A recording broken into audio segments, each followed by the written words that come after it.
Hello and welcome to Enchantment of Eternity's live discussion on Star Trek Strange New Worlds Season 2. I'm joined by some guests.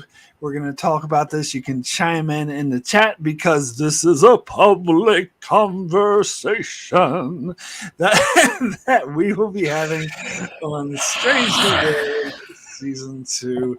And of course, joining me is two special guests. First, Darrin from D's Reviews. Darrin, thanks so much for joining. Hey, Mark, are we on live? Because it says scheduled in this corner instead of the red live button that usually happens when we're live.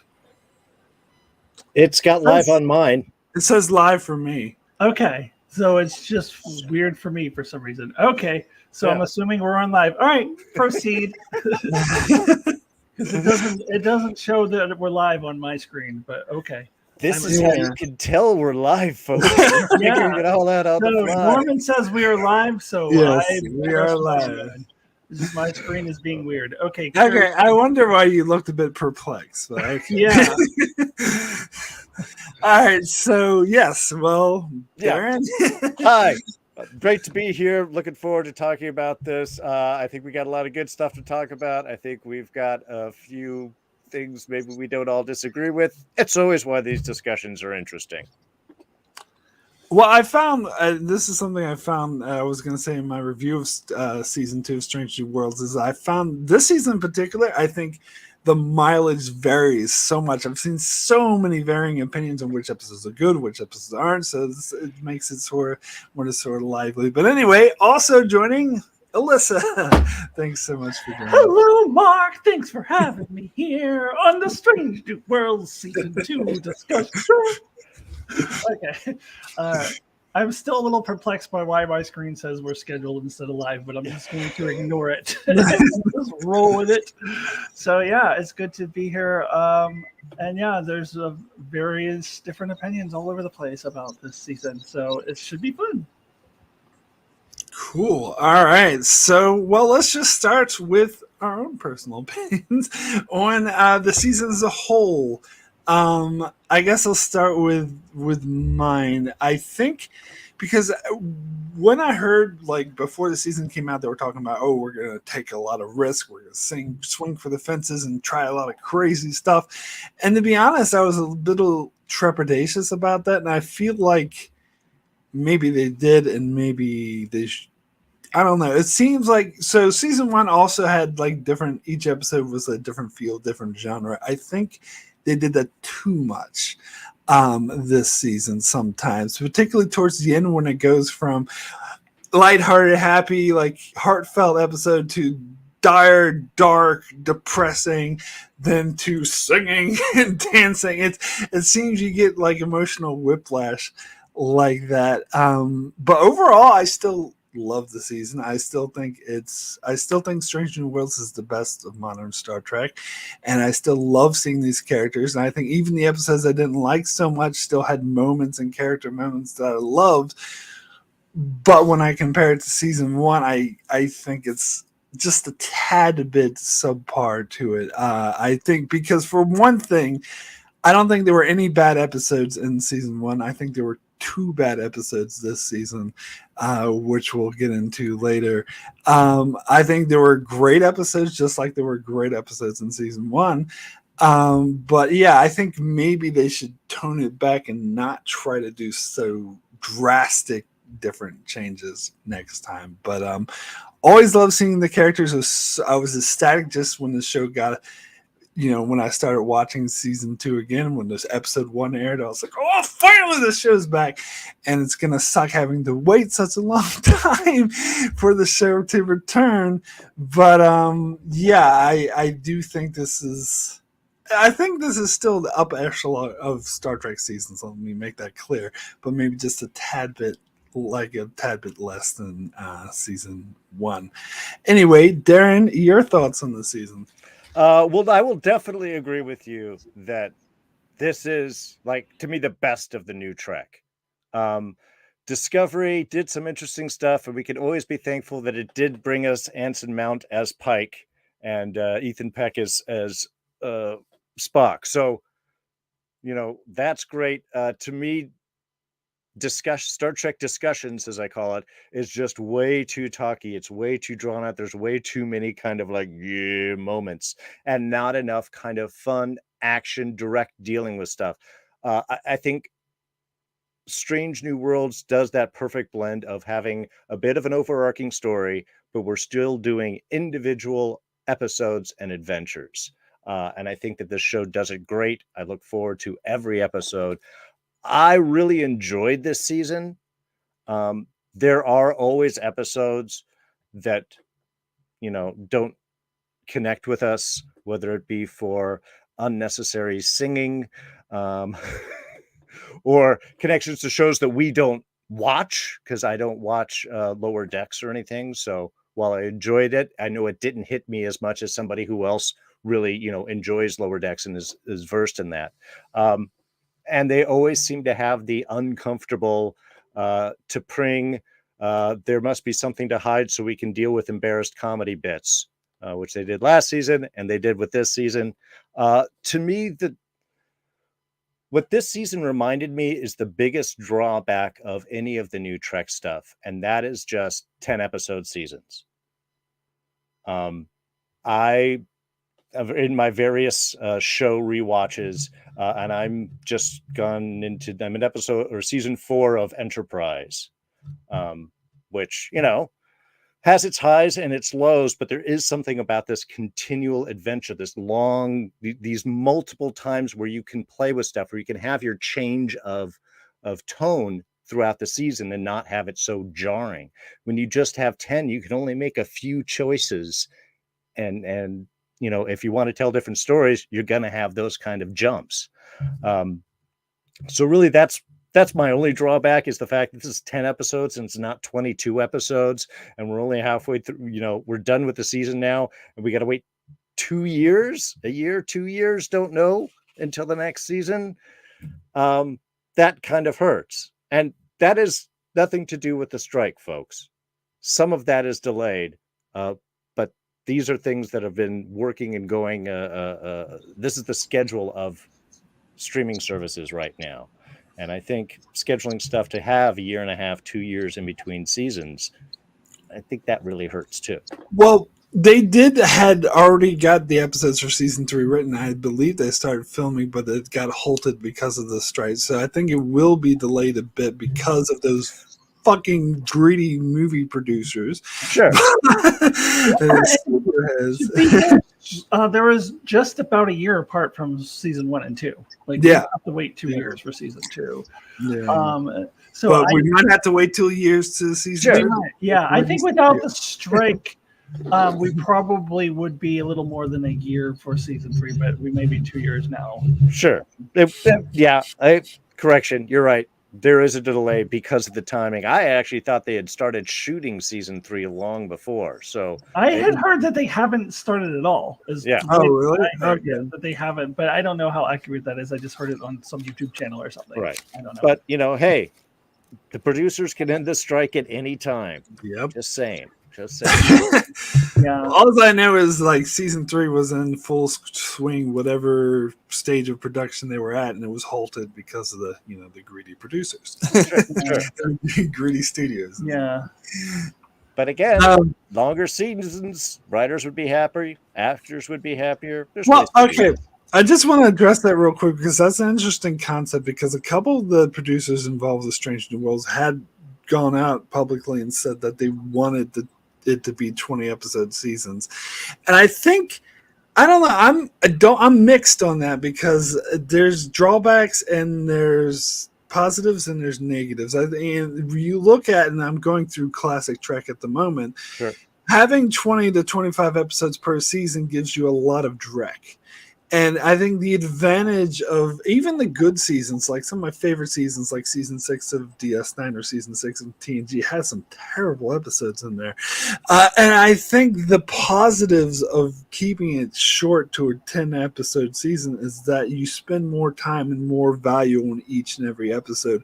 So you're more likely to produce good stuff. Like even my least favorite episode of Strange New Worlds so far, which of course the singing one. But my least favorite episode of Strange New Worlds so far, it's not that bad compared to other Trek who would had 25 episodes per season, would produce episodes way worse than it. And I think it's just that was because the workload was too much and you can only concentrate and do quality control. And many of the episodes I've been looking at, I say, if they had more time on this episode, this could have been a good episode. If they did a couple more drafts, but because of the workload of having to do 24 episodes, they didn't have that time. So maybe in some ways it's a positive to have fewer episodes. I say go in the middle and do 15. There you go.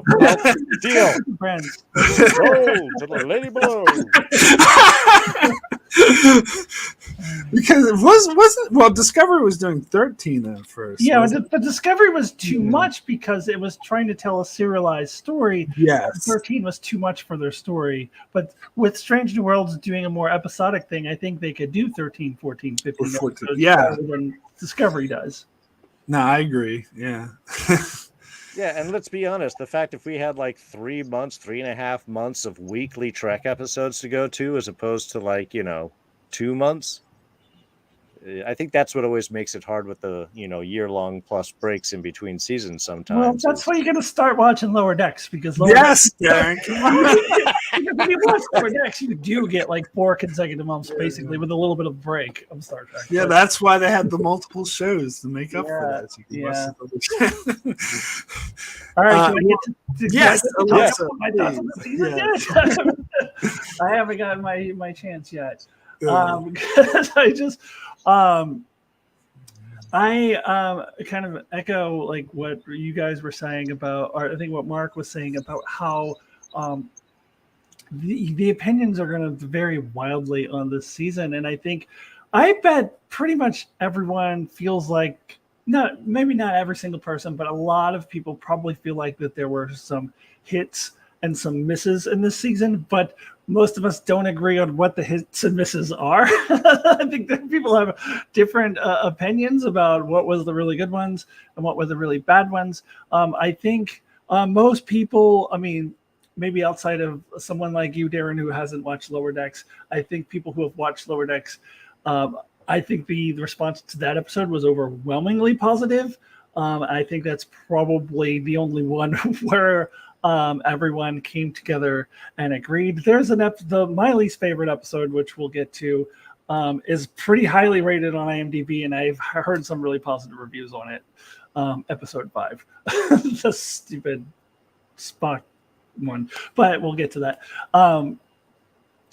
So it's interesting to me, and I think that is a result of them trying these drastically different things. But I would differ from you, Mark, in that I don't think they did too much. I love it. I would love for them to continue coming out swinging in season 3, trying different things, and because I feel that most of them will be hits. They might do a couple duds, or they might do a couple ones that I love and you hate, or vice versa.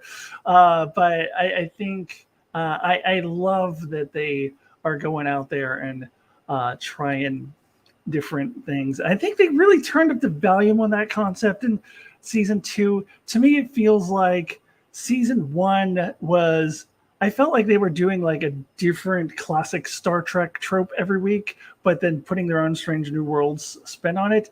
This season, I think it was a combination of different Star Trek tropes and trying brand new things as well.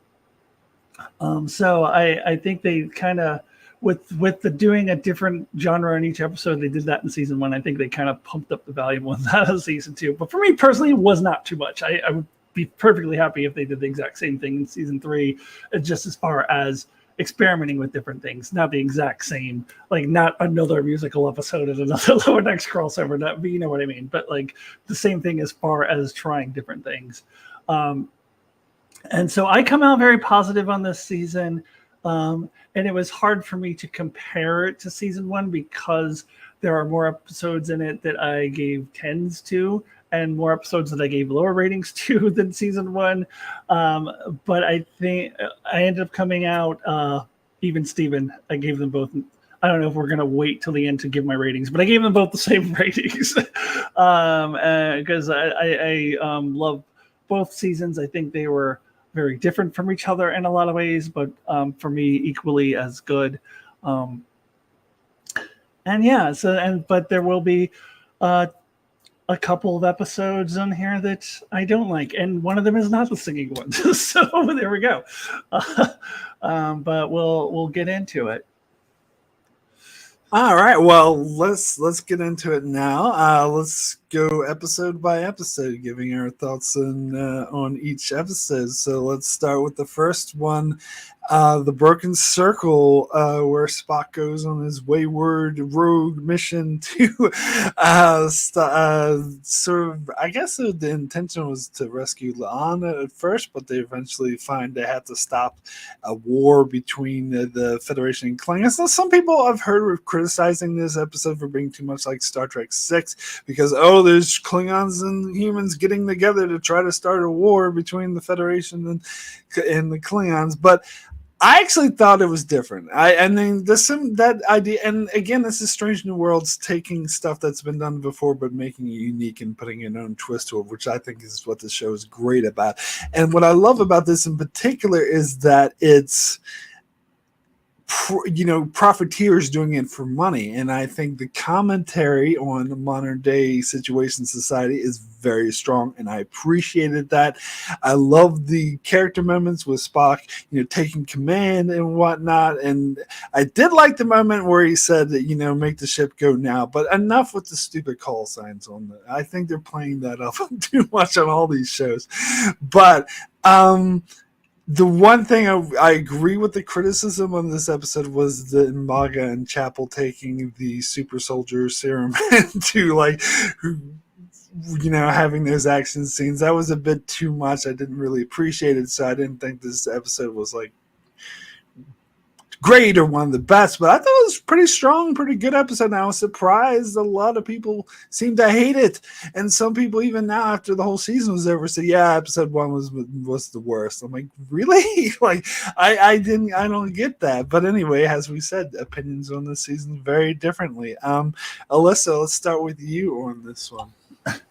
Yeah, I think you and I are a lot mostly on the same page on this one. I also found the super soldier serum questionable.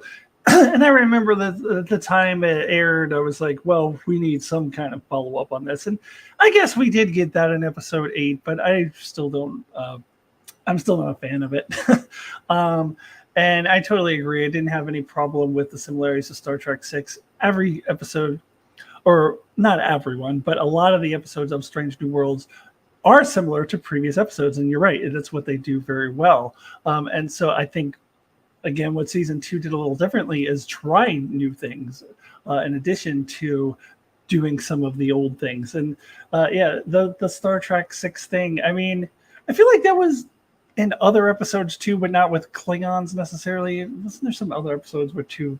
I don't remember, but in any case, I had no problem with that. And yeah, I kind of enjoyed letting Pike have a day off. He actually had a couple episodes, like the first 3 episodes, he was barely in.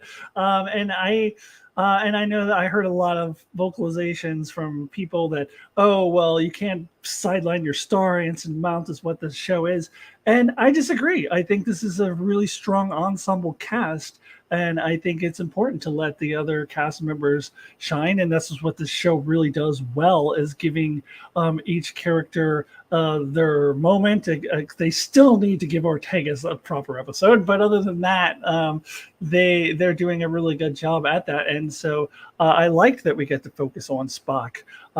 And I like that we focus on M'Baga and Chapel, even if I didn't like the Super Soldier Serum. I like focus in La'an. I like focusing on different characters. So totally agree. Not a great episode, but I thought it was a pretty solid start to the season. Yeah, hashtag more Tegas. I thought it was definitely a bold move to not finish your finale, your season 1 cliffhanger with number 1 being arrested, and now Instead, we have actually Pike goes off and we have a more Enterprise crew focused adventure, which you're right, I think was a good choice because this is a great cast. It's a great ensemble. And I do like the other stories and the fact that they were then able to pause to deal with that cliffhanger issue in episode 2. Again, I thought that it was an interesting choice, but considering that is very much a conversation episode and you want to kick off the season with something big, it makes sense that you kind of have more of an adventure episode to start things off. Yeah, is it similar to 6? Maybe. A lot smarter. Instead of, a special ship that the generals have behind the scenes put together, it's, some arms dealers want to make some money. They'll kickstart the war by just attacking that one ship.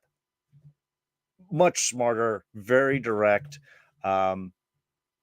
I liked the introduction of Carol Kane in as our new chief engineer.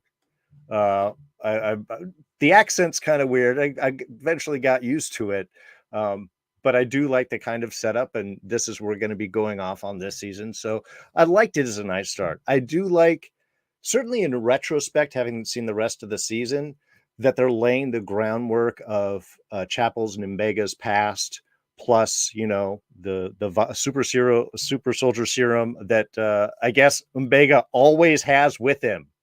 That's the line. She's like, "Do you never not have this?" No. So opening things up that Mbega is definitely a badass, and they lay that further on down. I think very, very Mbega kind of like a focused season as well. But overall, I enjoyed it. I thought it was a nice way to start things off. I didn't really have any negative views on it or anything. Like I said, I thought it was kind of a bold choice to not wrap up the finale straight away. But I like the adventure. You got Spock drinking blood wine and Growl burping, and you can never go wrong with that. Plus, honestly, I love that last little scene where Spock is talking to the Admiral and he's like, "Could you please lower the volume of your voice, sir? It's left over from this. I had to do all this stuff." And, it was like a very straightforward, like, yeah. Okay. I had to drink in order to settle off this war thing. But yeah, blame me if you want. But this was the smart thing to do. You're glad I went. I thought was kind of a fun way to just sort of wrap up the end of that episode. So, yeah, I actually really like this episode. And I think this episode is noteworthy for officially, I would say, not retconning, but redoing the appearance of the Klingons in modern Trek in live action. This is the first time in live action where we see the Klingon makeup actually look like Fixing Klingon makeup. Yes. Fixing it, you mean? Yes. Yes, fixing it. That's exactly it. Yeah, I was listening to some podcast or watching a YouTube video or something where people were talking about like coming up with further explanations for why the Klingons look. No, just stop. We don't need any in-universe explanations. The ones that we've gotten already are cringeworthy. Like, just stop it. They've done it, I think, for every Klingon makeup change that there's been. There's 2 different explanations for the TOS Klingons. Well, one of them being we don't speak about it without that's the better one. Yes. That's all you need to say. Yeah. Just stop it. Just stop it. Whatever. The Klingons change looks. It's the same way, why does Captain Kirk look like Paul Wesley now? Exactly. Instead of William Shatner. It annoys me so much. I was reading these comments on the YouTube video where tons of people were saying, "Oh, we want an in-universe reason why the Klingon makeup. Why is there different Klingons?" And other people were complaining, "Oh, why are they ignoring the explanation we got in Enterprise of why they look different?" Because that explanation was fucking stupid. And that episode was dumb. It's a production change.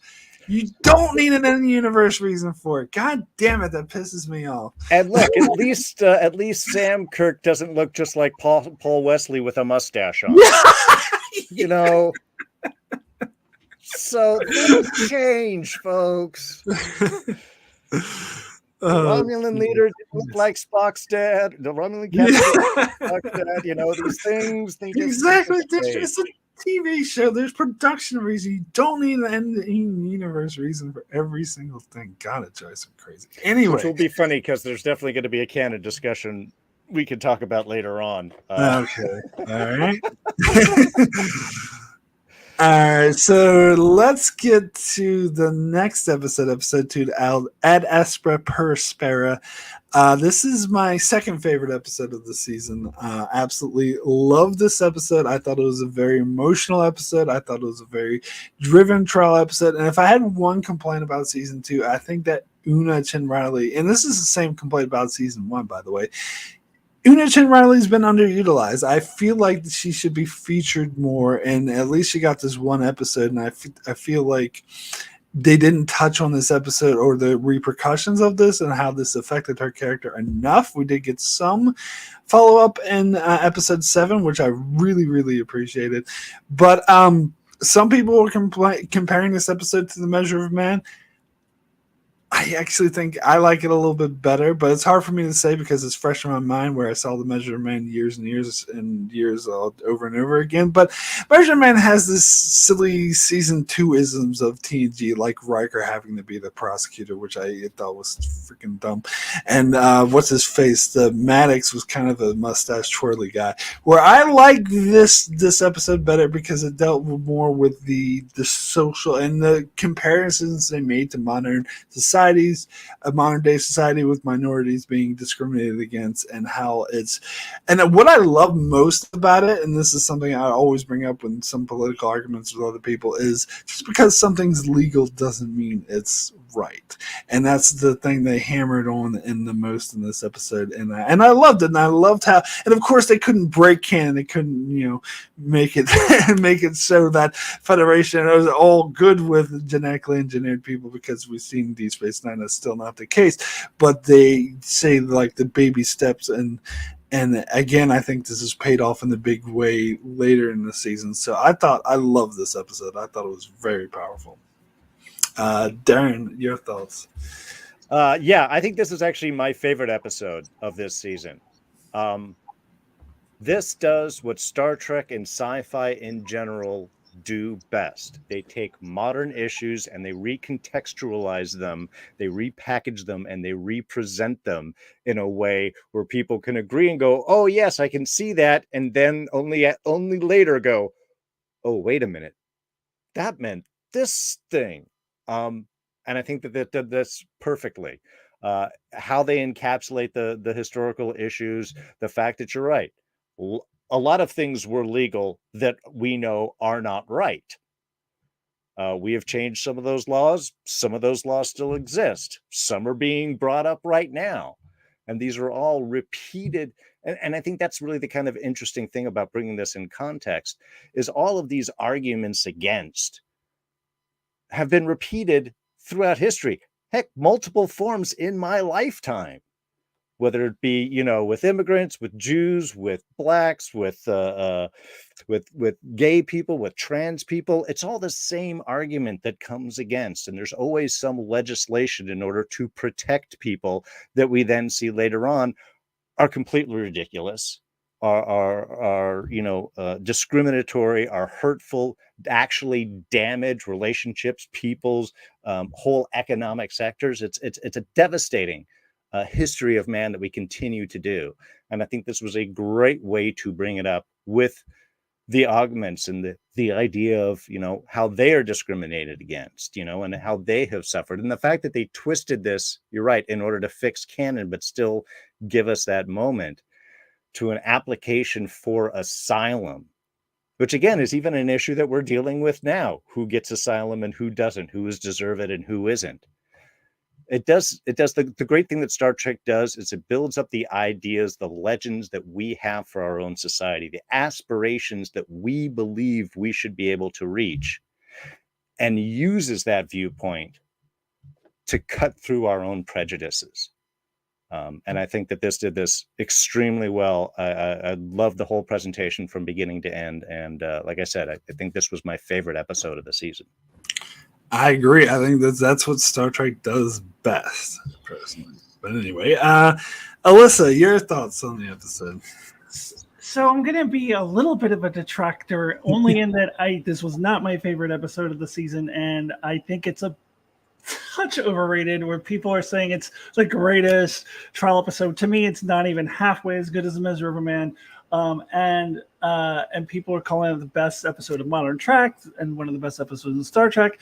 So it sounds like I'm being negative on it, even though I ended up giving it an 8.5, which is still a pretty high rating. I still really loved a lot in this episode, especially with me now being, very much a part of and connected to the LGBTQ community. I felt that a lot of it was speaking to us directly, especially some of the lines about, oh, we have to hide who we are. And Una's lines about, the reason why she turned herself in, I just wanted to be who I was. Like, I wanted to be honest about who I'm tired of hiding. And that is something so many people, including myself, over decades, if not hundreds or thousands of years, have gone through, like, in the LGBTQ community. So I'm never gonna hate an episode that makes that connection. There were some wonderful moments in it. I thought the ending. I thought Una's speech at the end.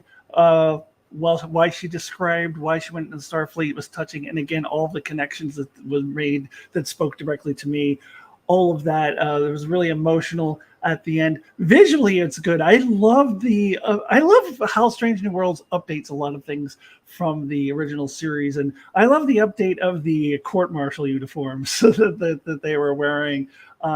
Visually pleasing. However, I would disagree that Bruce Maddox was too mustache twirling. He does come around in the end. To me, this Vulcan Admiral is a little too much for me. And I know I'm the only one in the universe who was bothered by this, but I will keep saying it in all my reviews that I felt it was a little contrived that he was allowed to suddenly bring up charges to Pike and suddenly change the whole course of what the trial is about at the end of the trial. That was objected. That objection should have been sustained, and there's no way in hell he should have been allowed to do that. And I think he was allowed to do that in order to raise the stakes. So it felt very phony to me, very forced and unnecessary as well. Because if the evil Admiral guy had just gone out there and given any, mean speech about Una, I think the episode loses nothing. So I was really. I know I'm the only one who was bothered by this, but that really threw me off. That in no legal system are you allowed to suddenly change what the trial is about and suddenly put someone else on trial out of nowhere at the very end of the trial. There's just no way that should be allowed. So it just felt very contrived to me. So that always holds the episode back to me from being a great trial episode or being one of the greatest of all time or all of that. But I still can't deny all the wonderful things about it and how it really spoke to me personally in a lot of ways. Really strong episode. Not my absolute favorite. I think I have this fourth in the season, maybe third or fourth, but still a great episode. Well, I think they demonstrated very well that the rules and regulations of Starfleet are still kind of trying to be ironed out. So what you can do or can't do in a court, they're still trying to figure that out. Well, I'll just say why that didn't bother me as much, and that's maybe it is a tad bit unrealistic. I will agree with you there, but it didn't bother me that much because I got the impression through the whole episode that the whole hearing was sort of a kangaroo court, and that the judges were allowing it because they had this inherent bias against them, and so I don't know. For me, that didn't bother me as much as Bruce Maddox's behavior and Riker being forced to be a prosecutor. That bothered me more. Yeah.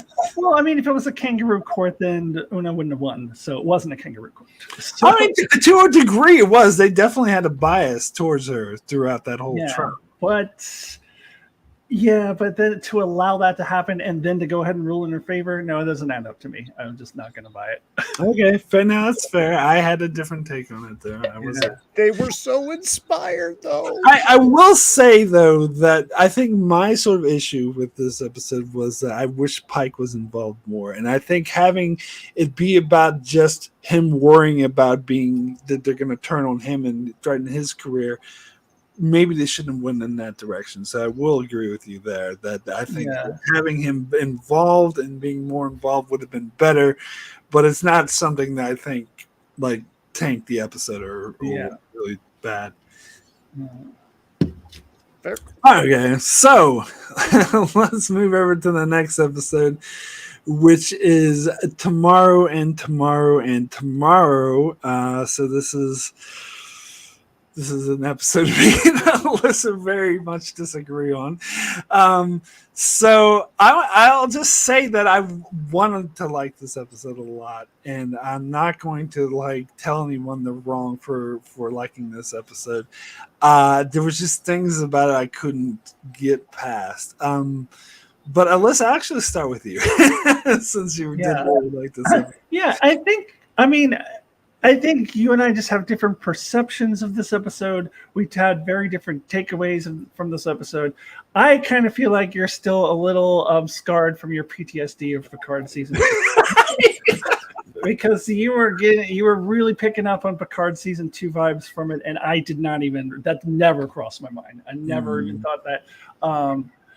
You mentioned Futures and like after you said that, I was like, oh yeah, that Romulan girl kind of is similar to Sarah Silverman. I can kind of see that a little bit, but it wouldn't have occurred to me right off the top of my head. For me, 2 episodes that came to mind, especially with the ending, was Tapestry, because it was this was like the global or universal version of Picard's personal dilemma, where something that he regretted, something awful that he did when he was younger, actually led to great things. And on a more universal scale, they did that same thing with Khan. We had to go through the eugenic wards and all that to get to the Federation, and I love that. I this is so powerful, and I got to be careful about throwing this episode title out there, because I have to be clear that this is not even remotely near as good as this episode I'm about to mention, and nothing ever will be. I think Sitting on the Edge of Forever, I think it just was just the perfect storm of just acting and storytelling, and the perfect blend with Joan Collins in there that will never ever be recreated by anything ever. It's impossible. But this episode, I think, is as close as anything in modern Trek can come to kind of tapping into a little bit of that. They did the reverse Edith Keeler, where instead of having to let someone you love die, you have to let someone you despise live in order to save the Federation. I love that twist. And I know, Mark, you're really bothered by the whole con thing, and that does not bother me. So that's probably what allows me to really love this episode, because I don't really care about any of that. That doesn't bother me at all. And to me, the biggest thing, this is my second favorite episode of the season, by the way. Next to one we'll get to later. But the thing that really puts this episode over the top is Christina Chong's performance and the character story of Leon. To me, this is the second best character story in Strange New Worlds, next to Quality of Mercy, which was a Pike story. I thought this was so phenomenal, so powerful. And now Mark can go ahead and disagree, and then we'll see where Darrin falls in. But I mean, we can respectfully disagree. I think we just saw the episode differently, and that's totally fine. Well, actually, Darrin, I'll let you go next. Then I'll come back. Yeah, well, I don't know. I've got ups and downs with this. One, this episode got me liking New Kirk. I know we just saw him briefly at the end of last season. And it's always, I mean, look, William Shatner's Kirk is a very iconic character image space. There's kind of like the City on the Edge of Forever. In a way, you're not going to repeat that.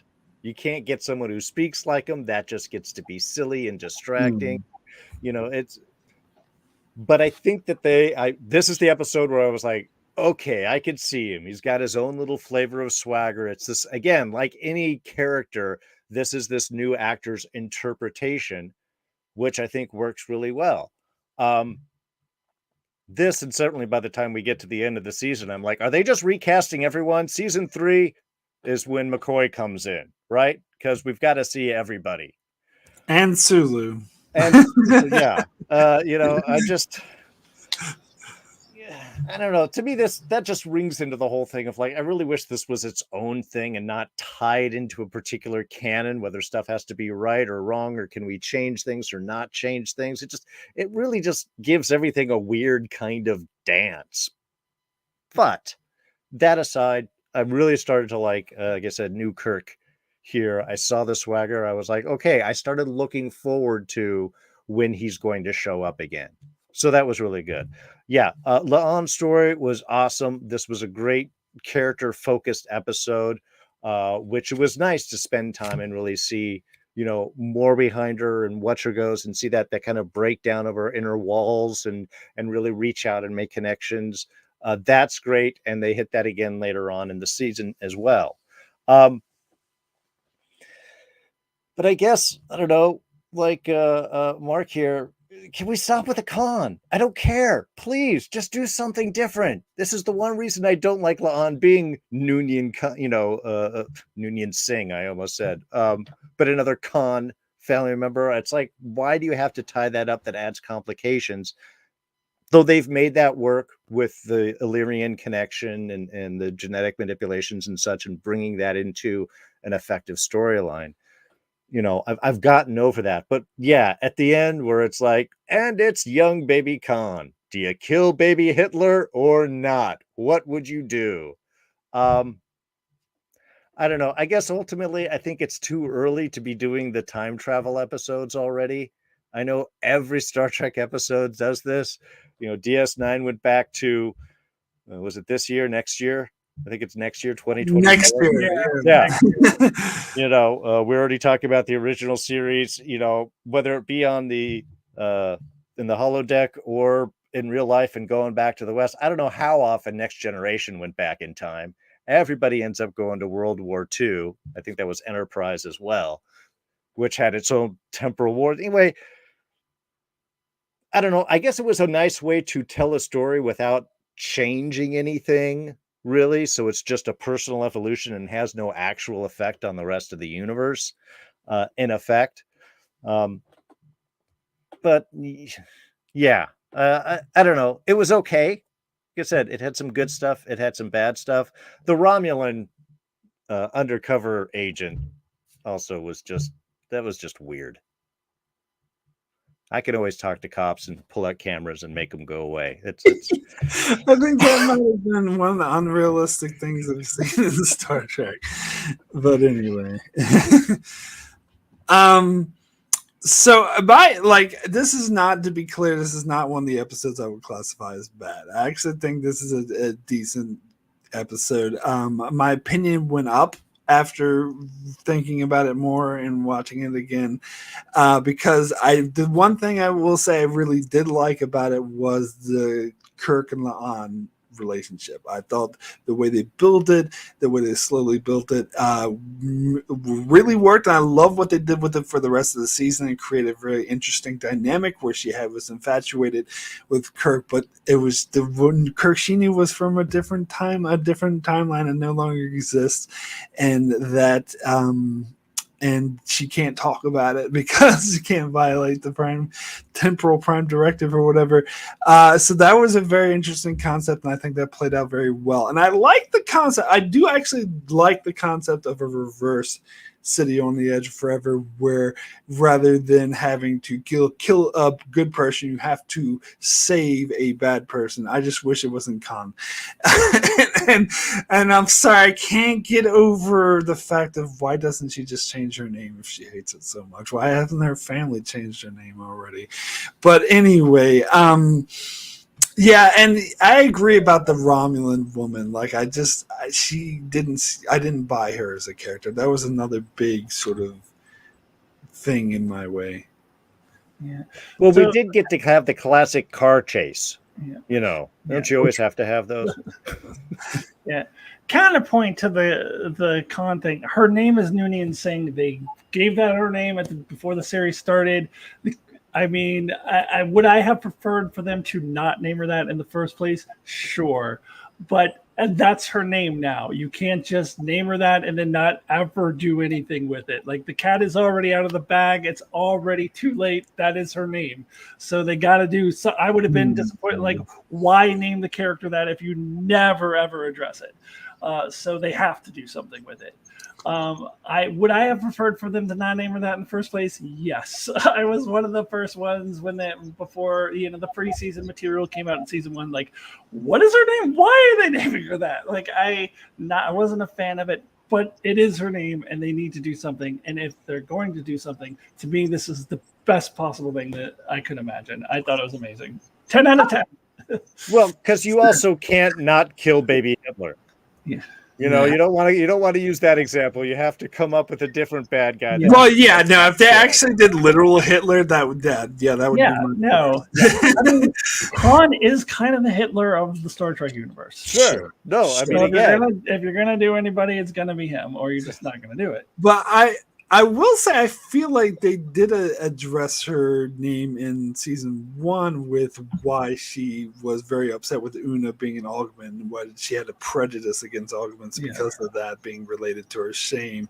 So I think they did address it already, but I guess they're getting into more detail here, which I kind of like it, but I'm just sick of Khan. Like, I think it kind of works as an idea. I mean, again, if I would prefer them to not name her that in the first place, because you're right, it doesn't really make a lot of sense that she would never change her name, or no one in her family would change it. Like, are there seriously people running around right now with the last name Hitler? I mean, maybe there are, but I feel like most people would probably get that legally changed. And I totally agree with that, but this is something that's baked into the show from the beginning, and it's part of it, so I'm just rolling with it. Yeah, there is no George Hitler out there. Okay, it's not. No, we would not keep that. I don't know if there's like an Eric Stalin out there either, to be perfectly honest, but Okay, cool. So let's move along to the next episode. So we're at Among the Lotus Eaters. I really liked this episode. I thought it was I'm surprised. I actually liked this more. I thought about it. And apparently some people hated this episode too. Now, when I heard they were revisiting was it Rigel 7? Is that the planet? Like planet Rigel 7, that they mentioned in the cage. I was like, do we really need to do this? But I actually liked what they did with it. And I actually do, and I do agree this isn't a full-on Ortega's episode. We do need to get more about her rather than she flies the ship. But I did really love the scenes with her, and I did love how they made her, they really got into the mindset of someone who completely was freaking out and couldn't remember anything, and how she was slowly brought herself up and managed to save the day. I thought that was a really good use of the character. Very triumphant moment. I love what they did on the planet with the storyline. Reminded me, again, it's like Trek doing tropes that's been done before, but making an original and doing its own unique spin, and how they meet this other character who was like teaching them how to deal with this constant memory loss, and how they're trying to put everything together. I think this episode really worked. I don't understand why anyone wouldn't like it. Anyway, Alyssa, your thoughts on this one? Yeah, I really like this one too. I haven't gone back and rewatched it yet or anything, or so I have I have this kind of one part with episode 1 where I think it was pretty good, but I don't think it was like great or amazing or anything like that. And I remember hearing about this concept, the fact that they were going back to Rigel 7 like during the off season, And I was like, what are they going to do with that planet? If you go back and watch The Cage, it's like kind of a little bit racist. It's a little, like Mongolian. Yeah, it's a little iffy. So when they show Rigel 7, so I'm like, I wonder what they're going to do with that. And this is not at all what I was expecting to happen. The idea of the lost crewman who kind of turned against Pike because he felt abandoned, and Pike had thought that he died, which is really interesting because that was in The Cage. That was the beginning of the episode. That was Christopher Pike was thinking about quitting Starfleet. He was really down on himself because he felt responsible for these people dying. And then here we are, like, 50 whatever years later, and they're retconning that one of them is actually still alive. And I like that twist. I did get, they're really, really playing with something from the very, very first Star Trek episode ever made. That's bold, and I love it. And it worked for me. I'm not, typically a fan of Amnesia episodes, but this one was a little different. This just wasn't just like one guy hitting his head on a rock or having a, pyramid falling in the pyramid and having the thing blast his head, or whatever happens to make you get amnesia and then you forget who you are and live a different life. This was a much more interesting take on that. And yeah, I found the one character who was, kind of content forgetting. I found him to be very interesting, and then find out that he had a tragedy, and then he is actually glad that he remembers it. All of that was good. I did enjoy the Ortegas scenes too. I do agree with the comments that Norman's been making some comments that we need to go beyond I fly the ship, but now, like, I think it really worked in this episode, but they never moved beyond it in this season, I think is more of my issue. Like, they kept going back to the Ortegas flies the ship. Hey, Ortegas, you're a really good pilot. Oh, you're a war veteran. And they just kind of repeating the same beats. So it's more a beef with what they do after this than this particular episode. I did agree. I do really enjoy her scenes in this episode. I want to know about her family. Honestly, I want to know about her love life.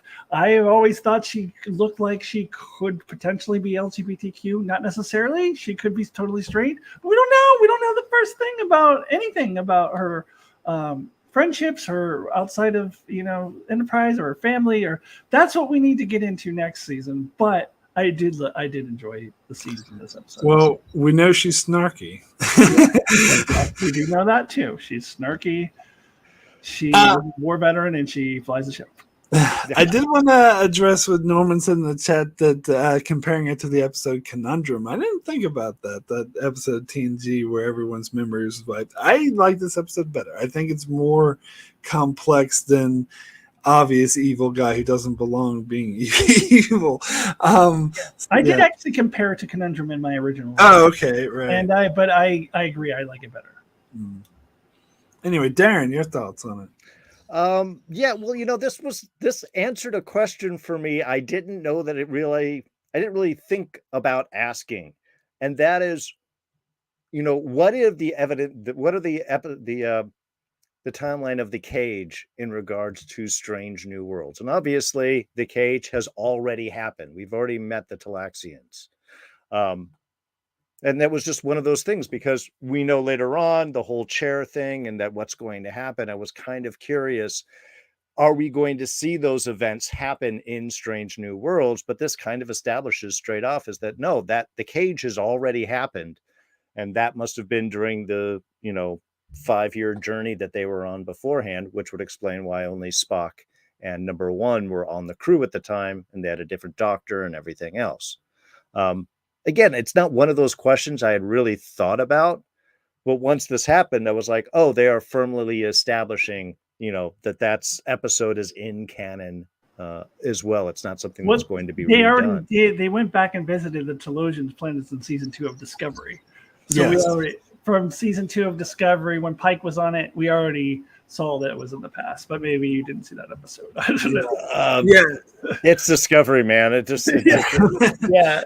So, I was gonna say they mentioned in Discovery season 2 that it was like 5 or 10 years after The Cage, something like that. I think it was Yeah, somewhere in that range between 9 and 10 years. Okay.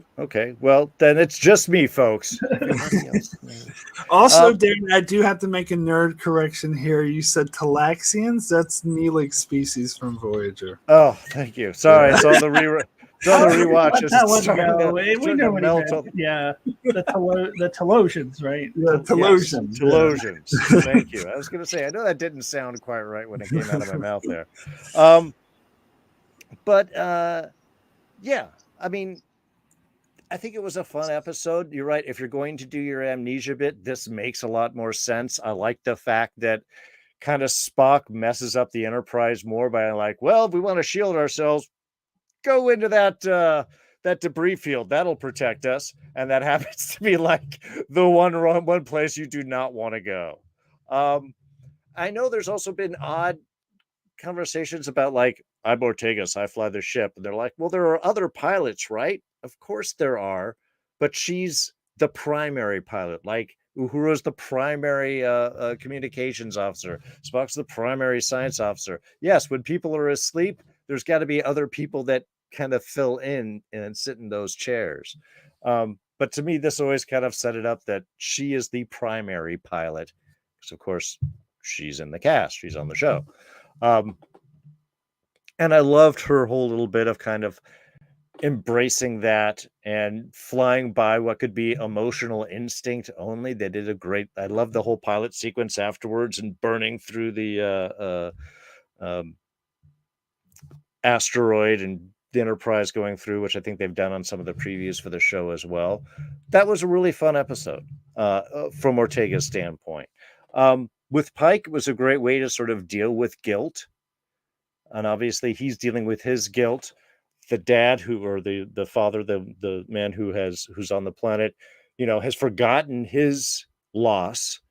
And so the question of, would you rather have those memories or not have those memories? Again, kind of a recurring theme, both for Pike, for the father, even for our left yeoman. And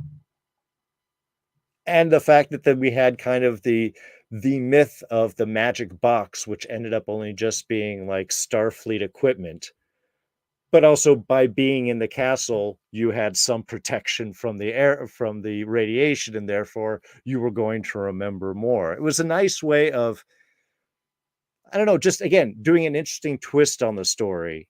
And playing in with lore as well as dealing with, the larger concepts of loss and memory and is it better to remember or to forget? So, again, not my favorite episode, but it was a fun one. I like the revisit. I like the kind of change of stuff. And again, Ortega's flying. I just want more of that. I will say that is one thing I really liked was with the character on the planet that throughout the episode, he's like, I don't want to know my memory because I know it. I lost someone. I can feel it and I don't want to remember it. And they contrast it to the end when he does get his memories back. He's like, I'm so happy I have these memories. I can't believe I didn't want them. I think that was very powerful. Well, yeah, the pain associated with that type of loss and with their guilt or stuff is perfect, and that's a great thing of memory. And I think it's done very well in Eternal Sunshine of the Spotless Mind. It's that same kind of concept. Yeah. Would you remember if given the choice? And ultimately, it's our memories that make us who we are. And if we don't have those, we lose ourselves. Oh no, God! It sucks right into you. All right. Yeah. So, I really like this one. So, okay. So, let's move on to the next episode, Charades. When I said I believe there were 2 bad episodes this season. This was one of them. In fact, I think I originally gave this episode a 5, and I'm thinking of lowering that rating, because the more I think about it, I can't really think of what I really liked about this episode. I'm fixated on the evil stepmom trope, whatever, that I've seen billions of trillions mother-in-law before. What's that? Mother-in-law, not step. Mother-in-law. You're right. Thank you. Yeah, the mother, whatever, evil mother-in-law, whatever. Which we've seen this so many times, and what they did here did not add anything new to it. As I said, Stranger New Worlds has a tendency of taking old, tropes that Chuck has done tons of times before and doing something unique with it. Where here, they didn't do anything unique with it. They're just repeating it for no reason and they're trying to get laughs. And, the whole thing with Spock being human, I didn't particularly find that interesting either. Like the start of the setup when Spock and Chapel go on this shuttle and kind of this weird anomaly. It's like, oh, what a great setup. What are they going to do? Are they going to time travel and get an alternate universe? Are they going to really play on the characters? No, they just do some goofy thing where he's human and learning to laugh or whatever. Like, I don't know. That just really didn't work for me. I guess the one thing I found kind of humorous about this episode, even though it was a dumb trope in itself, was the father-in-law being all goofy and just wanting to eat stuff. But other than that, and plus this introduced the Spock or is getting more into the Spock and Chapel romance, which is a through storyline this season I did not think worked. Regardless of canon concerns, which there are many canon concerns, I think it was executed very sloppily this season. Alyssa, your thoughts on this episode? Yeah, easily my least favorite of the season. And I originally gave it a 6, and then I just did my season-long review and reduced it to a 5. And then before I was finished my review on that episode, I was like, maybe this should be a 4. The more I think about it, that keeps going down. What do I actually like about it? I didn't even think the father-in-law thing was funny. That's another trope we've seen a gazillion times. The goofy father-in-law with the mean, even with his mean wife. I was stone-faced during all of that. I didn't think any of it was remotely funny. I thought it was dumb. I have seen it's the whole meet the parents thing that has been done once in Star Trek, but which in another episode that I hated, which was in Deep Space Nine, but it's been done to death. I was already sick of it when that episode came out in the 90s. So it's just this is just a trope that I just don't find. It's usually used for humor. I don't find it very funny. I didn't find it funny the first time. I certainly don't find it funny that I see the same exact thing for the 500th time. It is not funny. And to the Chapel and Spock relationship, I also felt that how they get there is very contrived because T'Pring suddenly does a 180 and all of a sudden doesn't like Spock anymore. And yes, I know we need to get to the point where we get in the original series where she, denies him. But I had assumed we would gradually get there because they had so much chemistry and their relationship was so wonderful last season that I actually put it in my top 10 best romances. I think it was at number 5 or 6 or something like that because they had such chemistry together. Then all of a sudden, just out of nowhere, she turns into a completely different person and then doesn't like Spock anymore. And then it was purposely contrived to set up for this not very good relationship, which is kind of, and I agree with you, does not work relationship between Chapel and Spock. And I'm irritated by the fact that they, force-fed a personality change into T'Pring and completely changed the nature of Spock's and T'Pring's relationship instantly in order to get to this Spock and Chapel relationship. And I think that really irritates me. And yes, I know eventually in canon, T'Pring needs to deny Spock, but they got there way too quickly and it was forced in order to get to a bad Spock and Chapel storyline. So yeah, maybe this is a 3. I don't know what I think about it. I really do not like this episode at all. Yeah. So this is the one you're referring to. This is a top-rated episode on IMDb. You go to IMDb. Well, not top, but it's higher. It's one of the higher. Well, no, of the season. It's not the top, but if you go to IMDb at the episode list, they'll have a little banner that says top rated for the episodes that have the highest rating, and they have one for this episode. Yeah, and it's in. If you look at all the Strange New Worlds episodes, I think it's in the top 5 or 6 or something. It's up there pretty high. And to me, it's the worst. Why? Yeah, why? Have you all you people who are giving this high ratings, have you not seen the 10 billion other stories exactly like this? This is nothing new. Okay.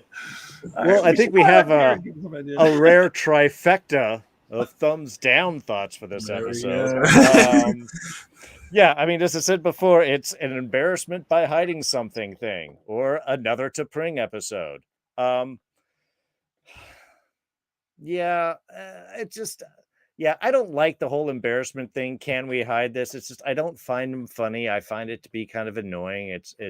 And then of course you got to involve the parents in here and the judgment. And you're right. It's just tropes that have been just done 1,000 times before. It's not interesting. I guess maybe veer away from you guys a little bit in the fact that I kind of like the Spock Nurse Chapel thing. I like the actress who plays Nurse Chapel. I do like the kind of chemistry there. To me, this is one of the issues I have with involving so many original episode characters is you have these canon dances that you have to do because people have to go in these position points. T'Pring's got to be against Spock at a point. Nurse Chapel and Spock just have a kind of will they, won't they later on. Even with the whole Gorn, which we'll get into later on, and the change of looks and things like that, and even like that episode of the arena instigates that no one's ever seen a Gorn before, at least in my memory. Whereas we all pretty much know what a Gorn looks like, unless nobody's sharing intelligence. That nobody's decided to let that information get around. Even though, of course, Spock is fought one now. I just wish that they would have had more breadth to do if they weren't so tied into canon in this aspect. And that's just the kind of thing that sort of frustrates me.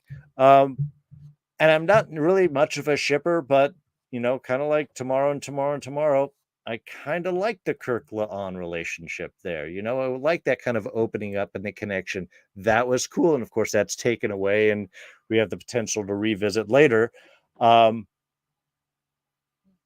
I kind of like that opening with Spock and Chapel. I kind of like their chemistry together. I kind of like the image together. It's just always undertied. And I think to me, that's what frustrates through this season is, well, but we know where they all go. Heck, Chapel has a fiance in a few years or something, right? So it's just, I think that's what kind of frustrates me, just from a viewing standpoint. But otherwise, nothing else in the episode really gave us anything outside of hey, can we have an argument with an alien and convince them that difference is good and same isn't always good? I guess, wasn't that the final conversation to fix Spock? I don't, and they brought back the whole thing from Enterprise of Vulcan stink, human stink, which is something I never really liked either, and I don't like the portrayal of Vulcans as bigots either. Like I think they do that a bit too much. Well, historically, because again, I have seen Enterprise now, and they hate humans, so they're stinky humans. Yeah. But Norman in the chat reminds me of something I did like about the episode was Amanda's appearance and the bond between them and Spock learning to appreciate his human side more and his mother more because of it. So that's the one thing I liked about that episode. I agree with that, yeah. Yeah. But it was kind of contrived how they got there, though, to this wacky dinner or whatever. I think they could have been a better way to do it. But yeah, and as far as Nurse Chapel goes, I like that actress plays her well. I wish they would have named this character something else, and I would have been so much better with it. So much better with this character. They just named her something else, because I think Alyssa, I believe you said this once, that I can't wait for the scene in later seasons where Nurse Chapel has a lobotomy in order to become the character that she is in the original series.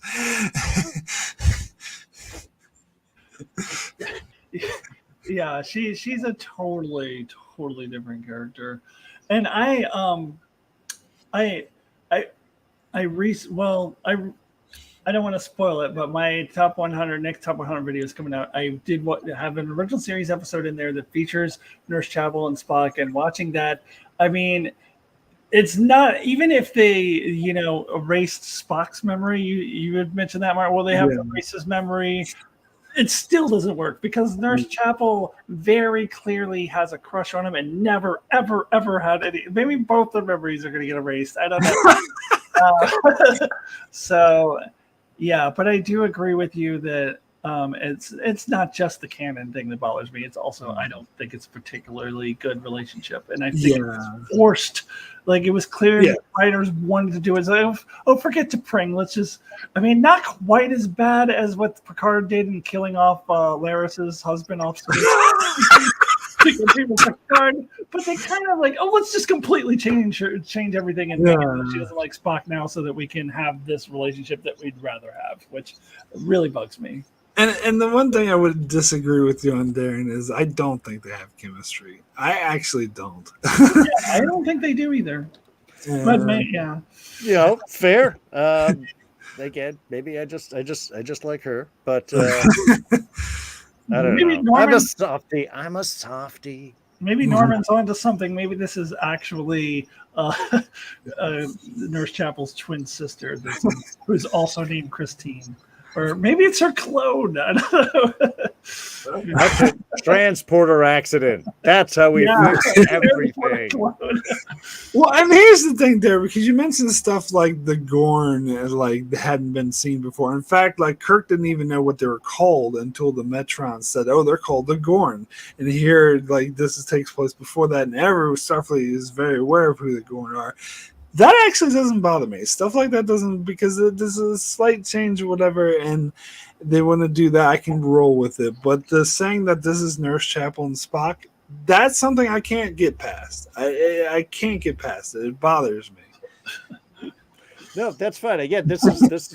I've long argued, and I know it was because we had Anson Mount cast as Pike, and that was one of the big pushes in order to get Strange New Worlds made. Is, hey, we want to see this.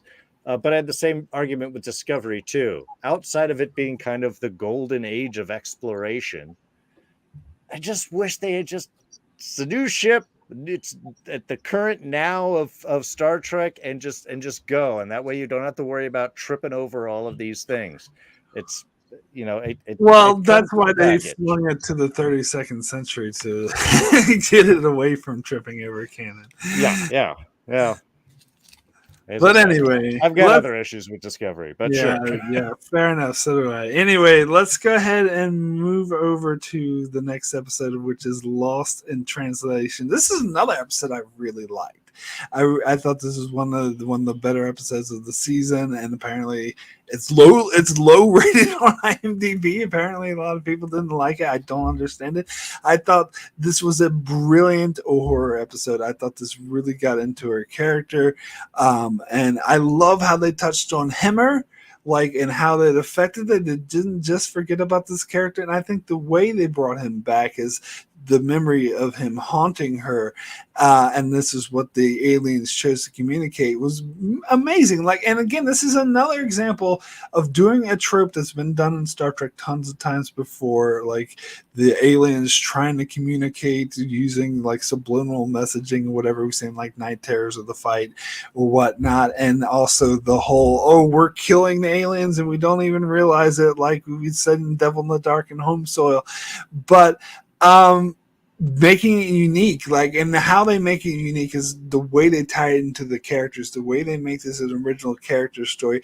And even though I've seen this before where aliens are trying to communicate because and they're being killed, but that's not my reaction to it, because I'm just so involved in the story with the characters and the way they present it and how they present it as a horror story, where only Uhura is seeing these nasty images and feels like she's going insane. Actually reminds me a bit of Frame of Mind in that regard, where she feels like she's going insane, and eventually people start to believe her, and how that other guy is going insane, but they learn from his mistakes and learn that they're actually killing these aliens and they need to stop it. I thought it was brilliant. I really liked this episode.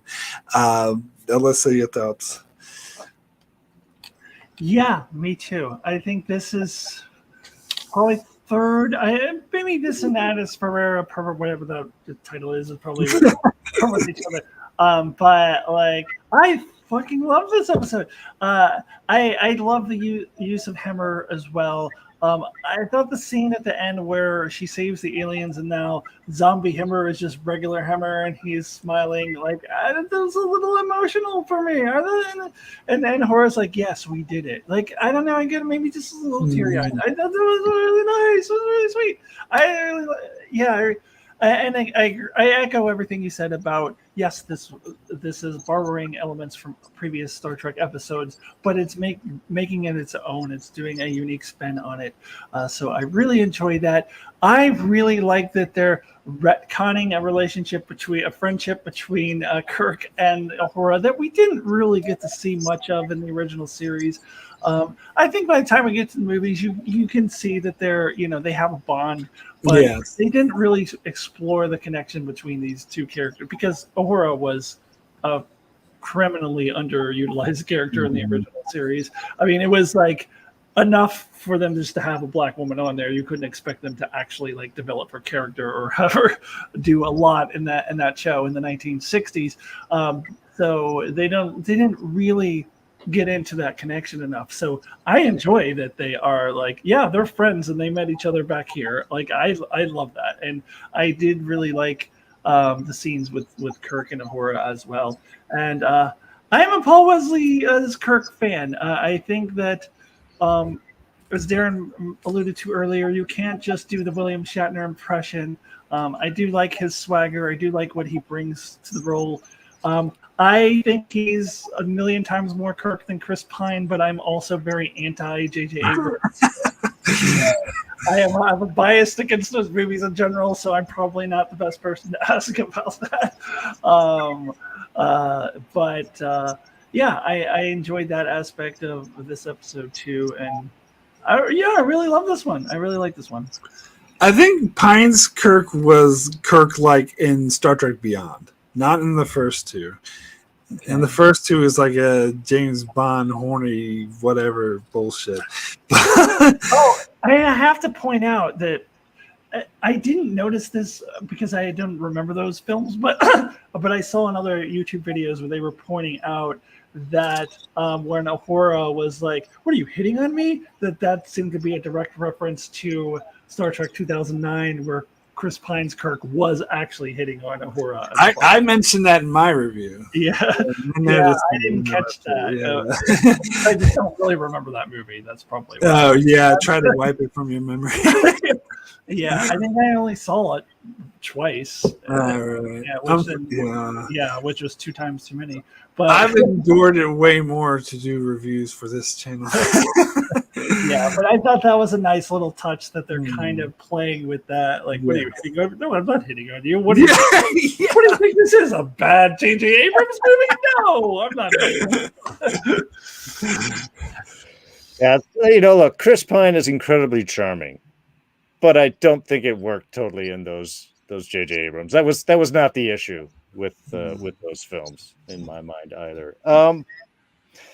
No, this is again one of, and I think Mark, you had said this is a very classic Star Trek episode, and they do it really well. And yeah, it was nice seeing Himmler again. Was really bummed when he died last season, so it was nice to have that moment, even if it was kind of a flashback. And I had heard that he was going to show up in some capacity, and I'm actually glad it's this, and it's not like, no, I survived, and now I can have baby Gorn buddies. Or, whatever they wanted to do there. I think this was a great way to do it. Even though I talk about some of the recastings and stuff, and it's like, are we going to see every original series character? I gotta say, I love Uhura. And I love the episodes that we've got to be able to spend with her. And you're right, this was another kind of perfect episode to do that. It goes right into her sort of specialty. I love that connection with her and Kirk and kind of dealing with things. And I also loved, as Norman mentions here in the chat, the Kirk of backing up and believing in Uhura is kind of like, okay, let's just go with this then. It was a nice shorthand in order to keep things going, but it also really, I think, was great for character work. And even at the end, Uhura's just the ensign, but even, Pike was like, well, this is going down, then this is what we've got to do. And I kind of like that. Again, I like seeing the crew really having those trusts and getting together and connecting with each other and having each other's back. We've seen it a lot into this season. I love it when they just lean on that and trust in that. I think it really shows the strength of the crew together and really is one of the best points of the show. So yeah, I again, classic Trek episode, done beautifully. And yeah, has it been done before? Sure, but it's new with every interpretation. And you're right, Mark. It's because you get to focus on the characters and tell the story through their movement. So the problem is really just a background thing that once the personal problem is solved, then that issue can be solved as well. Again, that's what sci-fi does great. Absolutely. All right, cool. So let's move over to the next episode, which is Those Old Scientists. This is my favorite episode of the season. I knew the Lower Decks crossover was coming, and I was really excited for it, but I was also a bit worried because I was like, are they going to make it work? And it exceeded my expectations. Like, they made it work way more than I thought they would. Now, it is kind of goofy seeing, like, because the characters in Mariner and Boimler are acting exactly as they do in Lower Decks, and they're contrasted with the Strange New Worlds crew, and so they come off as like children. I think there was some line about how they have to, it's like keeping a child off the furniture or something like that. But I think it works, and the way they use it to, and this is the only time that Chapel and Spock thing actually did work for me, because I liked when Boimler gave away the Chapel that Spock was going to become the rigid, emotionless person. That's what he's known for, and how that made her cry because she knew that their relationship wasn't going to last. So I love that scene, and as I said, I absolutely teared up at the end when they explained to number one why it was that Boimler was acting weird around her. Is because it's her, she's on the poster for Starfleet for recruitment, the ad asper per that episode, and how that really touched her. That moment made me tear up a bit. That was a really touching moment, and there was other heartfelt moments in this episode, and plus, it was funny. It was hilarious. There was a lot of really funny moments, like just the same Lower Deck, back and forth, kind of, shouting out these references. And again, you get that construct with the Strange New Worlds, where a more serious aspect when Mariner was making the reference to the past tense Deep Space Nine episode. It was like, I thought you were trapped in a dystopian riot or a dystopian past, and they were like, their references are oddly specific, and moments like that were just absolutely hilarious. And also, this continues a horrors arc as well, where this whole season they show her as rigid, not unsure of herself, and Mariner idolizes her and finds out that she's all stuck up, and so tries to loosen her up. I just thought this was brilliant overall, and the whole Orion thing, saying that they're legitimate scientists and stuff at the end, tying into. I just think this is brilliant. If this was I think this is one of my favorite episodes of Lower Decks, actually. But even though it's a Strange New Worlds episode, I love it. I love it to death. Alyssa, your thoughts? I have a quick question for you, though, Mark. I don't think Darrin can answer this if he's not familiar with Lower Decks, but because I'm struggling with this one, so I just want your opinion. Better crossover, this or Hear All Trust Nothing, the Deep Space Nine Lower Decks crossover? God, that's a tough one. That is a really tough one. I don't know if I can. I'm struggling with that too. I don't know if I can come up with them. Yeah. I mean, I would tend to put the DS9 one maybe slightly just because of all the nostalgia I have for DS9, but it's a tough. This one was so well done, though. It's I almost might lean towards this one, actually. Yeah, it might be because it's fresh in my mind. As someone who hasn't seen any of the Lower Decks or that crossover, I only have one question. Did they get Avery Brooks to voice Sisko? No, because he's still off with the Prophets. They got Nana Visitor to voice. Nana Visitor. They got Not a Visitor and Armin Shimmerman, which was amazing. Yeah, if you don't have Avery Brooks, man, I'm gonna say this had to be better. Lower Decks can't be the show that brings back from the Profits. Like Avery Brooks. I very strongly disagree. I'd much rather have Not a Visitor as Kira. Yeah. Fair enough. I haven't seen the episode. No, Armin Shimmerman as Quark was. And we got a Morn cameo. There was a Morn cameo. But anyways, sorry. One last thing I want to say about this episode. I forgot to say in my review, so I want to say it now. This is the only episode of Strange New Worlds where I watched it and I immediately watched it again. I'm like, holy shit! I gotta watch this again, and like just immediately watched it again. Yeah. Plus, I want to watch it again. Anyway, Alyssa. Yeah, this one and Quality Mercy are easily the ones that I've seen the most times. And which makes sense since those are my two favorite episodes of this show. I think I've seen this 4 times now, but I probably will keep watching it. It was so much better than I could have imagined. The most surprising aspect of it to me was not the comedy. I mean, I knew that they would get the comedy in there, and that Tawny Newsome and Jack Quaid would be amazing. But the fact that the Lower Decks characters kind of end up, being sort of mentor figures for the Strange New World characters, and like really helping them out, like Mariner with Uhura, and Boimler had some really good wisdom for Pike, which maybe you want to kind of live in the moment now, like Since, first he got lucky that Pike already knew about his future because he did kind of spoil it. But then he's like, well, this is all the more reason for you to appreciate the people that you have in your life, which is such good wisdom. And it also is not out of character because Boimler, if you watch Lower Decks, it can come up with some nuggets of wisdom here and there, even though he's kind of a silly character overall. And that's why I love Lower Decks, is because it's so, it's more than just the surface level cartoonish characters. And that translated so well here.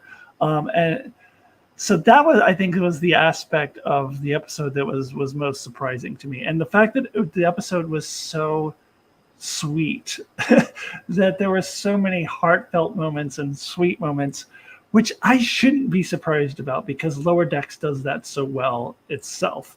Lower Decks, by the 3rd season, has gotten to the point where they have a lot of really great heartfelt character moments. So I shouldn't have been surprised by that it spills over into their crossover to Strange New Worlds. And in the moment with Una, when that you mentioned, Mark, where after what she went through back in episode 2 to realize that she's on the poster, I still want to know what actually happens with Una, but I'm sure we'll find out by the time the series is over. But the more I sit with this, the more that I watch it, the more I think of it, the more I just love it. And it makes me so excited for Lower Decks season 4 coming September 7th. I can't wait. So let's hear from somebody who's not familiar with Lower Decks. I'm curious of what your thoughts were. Yeah, well, as someone with only a cursory knowledge of Lower Decks, look, something this series does really well is somehow they make it work. They make it make sense. And they did it really well. I mean, also, look, I got to say, I love the animated opening that they did the whole opening in kind of like the new animated style, and had the creature that I think's in the beginning of, isn't it attached to the ship? Oh, yeah, that's Decks? also in the, Lower Decks, Connected on. So, I mean, again, that was really fun. It was really clever. You could tell that they were having a good time with this. Also, Jack Quaid, really tall. Just, I guess I don't think of him in The Boys quite as much, but here, he looked like a lanky, tall, just string of a man. Both of them are. And there was a joke. I think Jack Quaid made the joke that the characters of Ransom and Shax in Lower Decks are actually 8 feet tall because they're so because they're so much taller than Mariner and Boimler. But you see them here; they're both actors are really tall. Yeah. And again, they do. They get heartfelt moments. They get a little comedy without, to me, necessarily going over the top. The tone gets easily adjusted. I think that's a great thing about this particular crew and production is they do have a very excellent way of shifting their tone, whether it be for more comedy or more action or more serious or more lighthearted. They really balance that out really well. I think they make it make sense. And not being fully aware of all of these characters. Do I want to watch more Lower Decks now? Sure. I want to know more about these characters and their friends and their things and the whole Orion shift and all. And I like that. Orion scientists, which is exactly what they claim as they steal the stuff. And then at the end, the captain's like, a discovery. That's all I've ever really wanted. I mean, it was just one of those kind of perfect things where you're right. Have they maybe tweaked the past? Maybe, but also maybe that's why the past is the way it was, because people from the future tweaked it. It's, again, a little bit of fun that Star Trek does have a whole lot with. And I think that's another reason why it works is there is a language in with the show on dealing with all of these things and kind of just going, oh, okay, you're right. This works. So, yeah, and we got a little bit of the NX, literally a little bit of the NX class showing up in this episode as well. So, I mean, that's what else could you really ask for? So another thing I appreciated was the shout out to Hoshi and Travis, because it's one thing to like kind of admire Enterprise characters, but to pick out those two specifically that were grossly underused in their shows. I mean, Travis was unfortunately just a cardboard cutout of a character. They never really gave him any personality. And so he had pecs and guns. Yeah, yeah. His whole. I'm afraid of them turning Ortegas into kind of another Travis. So because his character arc was, I grew up on a cargo ship. I'd like to float in the sky with no gravity. I'm a cargo ship. I was on a cargo ship. That's his whole thing. So I didn't like that they show in the future that those characters are admired by the two people who would logically admire them. Ortegas, of course, would admire Travis, and of course, Aurora would admire Hoshi. So I appreciated that particular shout out. All right, so let's go ahead and move on to the next episode, which is Under the Cloak of War. And as I mentioned, I think this is a weird placing for this episode. I think there's things about this episode I like. I like the sort of flashbacks and getting more on what the war was like. And I guess this definitely wasn't established in season 1, but they're going with the whole thing of Omega being this huge badass, warrior type, and how he's didn't want to get involved with that because he didn't want to be changed. He wants to go home to his family. And I guess the point of the episode is that because he did do it, he was changed and he can't get away from it. And I kind of like the idea of this Klingon who's kind of defected to the Federation, and as he comes on board, and the people who were in the war have a hard time dealing with him. So it's a good concept. I don't think they took it in a way that worked. Like, I have a huge issue with the ending. The ending's kind of just confusing it has me confused on what the point of the episode is or what they were trying to say, because it makes me think M'Baga just kills this man and Chapel lies to cover it up, and they lie straight to Pike about what happened. And is that how are we supposed to feel? Is that supposed to be a good thing? And I don't know what they're trying to say. It's like they're setting us up for a really powerful message. And for me, it would have been more powerful had he let him live, and it was forced to reconcile his feelings on this is a awful man who did awful things, yet he's doing good things now. And You could say it ties into canon because later on in canon, the Klingons and Federation will come to a very brief war in the episode Errand of Mercy. So the tensions do heat up again. So you could say, well, this is why tensions heat up because his ambassador wasn't around to make peace or whatever. But I don't know. I didn't like the ending. And I think it kind of ruined the episode for me. And it's just really, I don't really think, and honestly, I think this should have been Ortega's episode. I would have liked it better if they focused more on her, because with that one scene we got at the start, I felt it was very interesting. But switching into M'Baga being this badass fighter, I don't know. Anyway, Alyssa, your thoughts?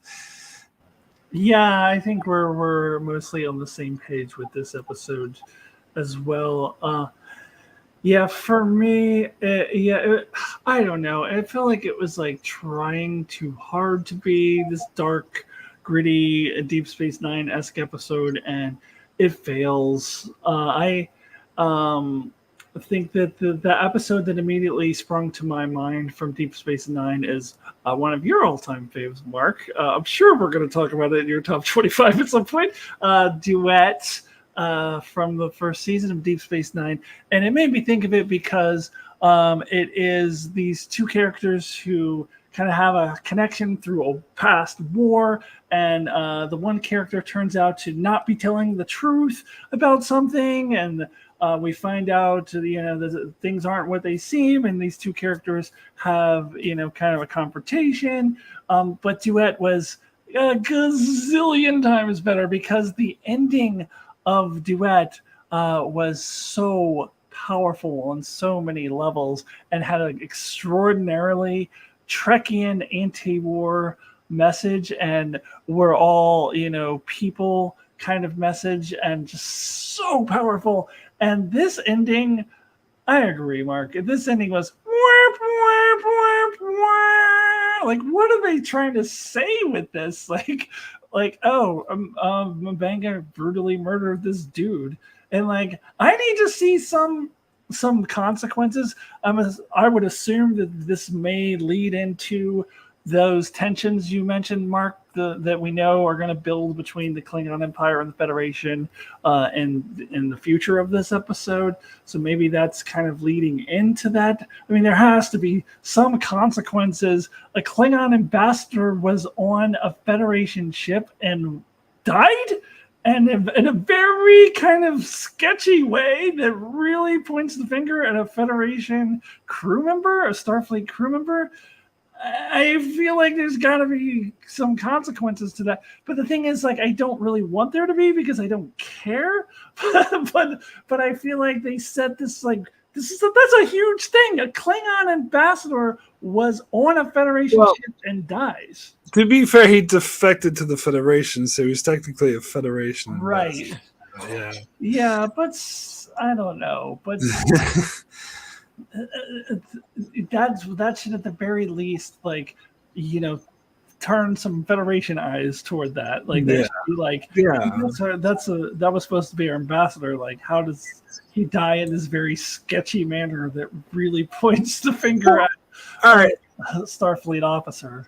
And I wanted to bring up your comparison to Duet, because Duet, the whole point was to Kira to question her prejudices and re-examine what she thought of all Cardassians.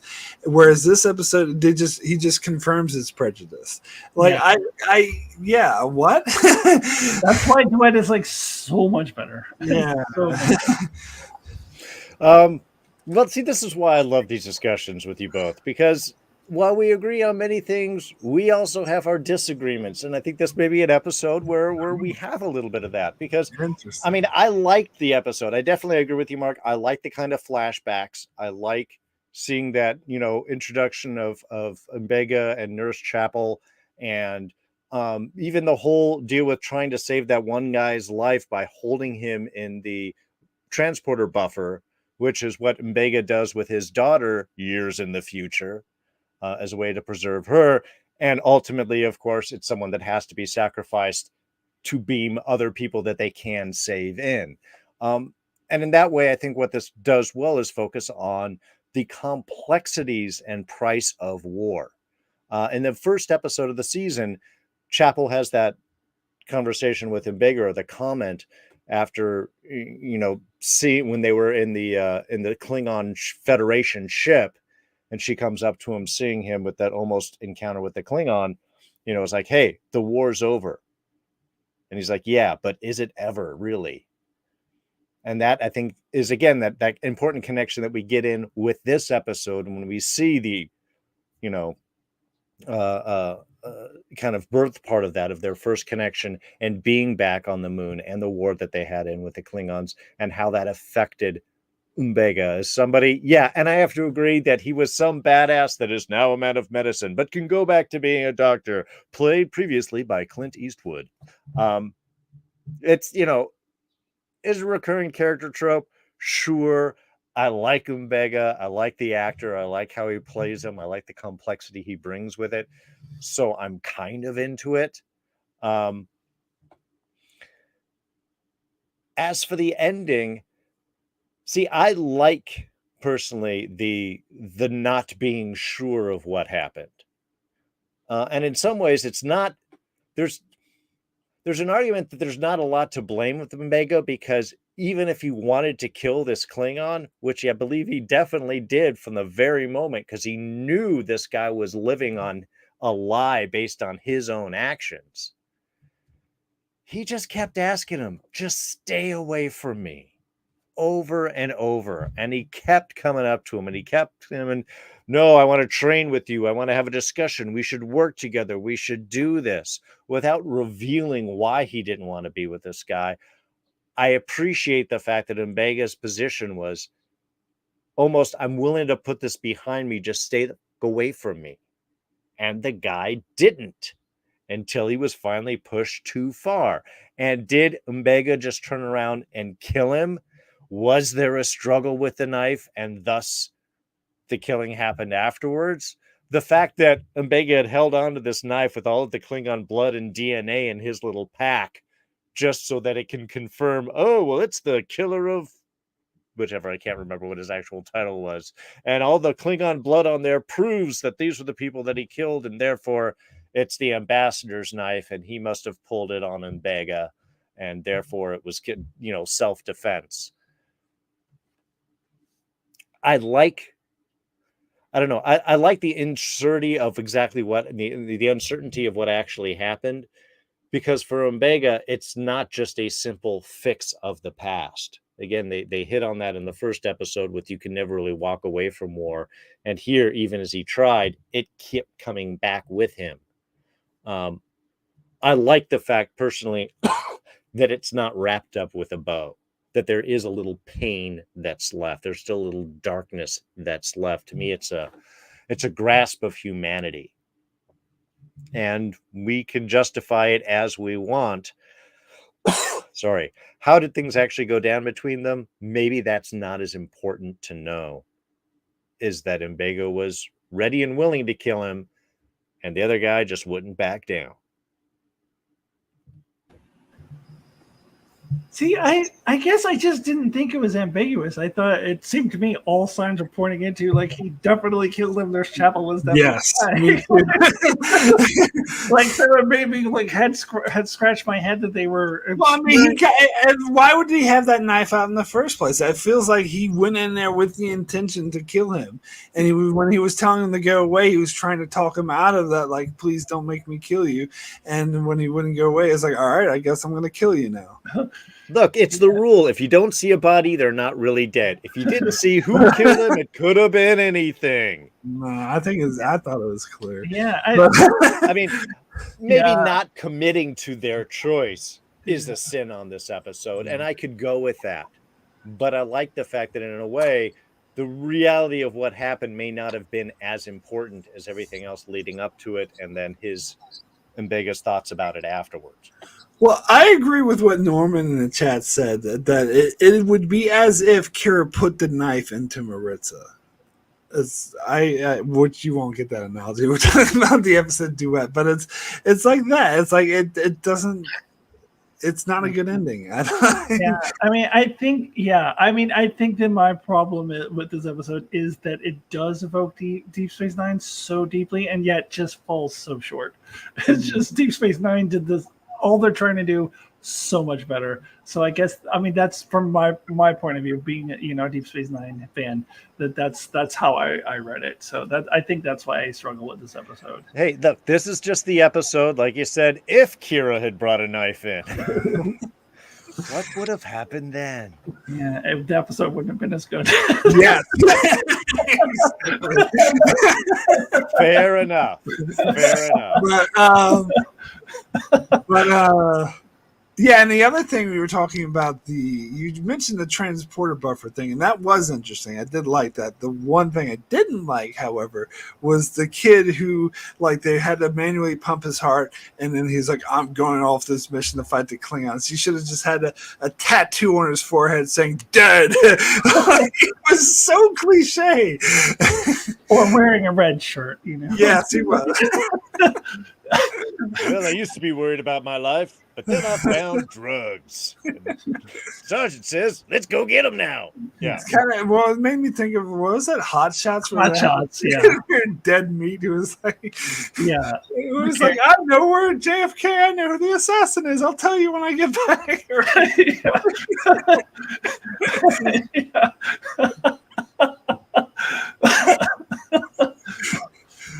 I know where Jimmy Hoffa's body is buried. I'll let you know as soon as I get back.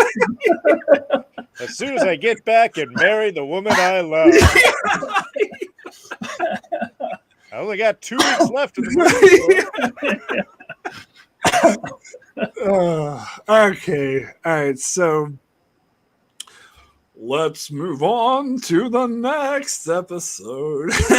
This one. Mark, I have a request. Yes. Why don't you go to Darrin first? Because after you guys trash it, I have a question for you guys. Like just something I'm curious about. Sure. Just a legitimate scientific question. So go ahead. All right. So one thing I want to be clear about this episode is that I did not go in predetermined that this episode's definitely going to suck. The thing is like it was. But it was. It was a hard sell. I would put it that way. It was. Because I don't think Strange New Worlds should be doing a music episode I think of like all these other shows I like Lost or whatever, all these other shows, whenever they're at conventions, there's always some guy like, you should do a music episode. I'm like, shut up. Like, that's just not a good idea.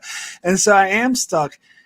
And honestly, like, if Lower Decks wanted to do a musical episode, I'd be way more open to that because that's a comedy. I'd be more willing to go with it.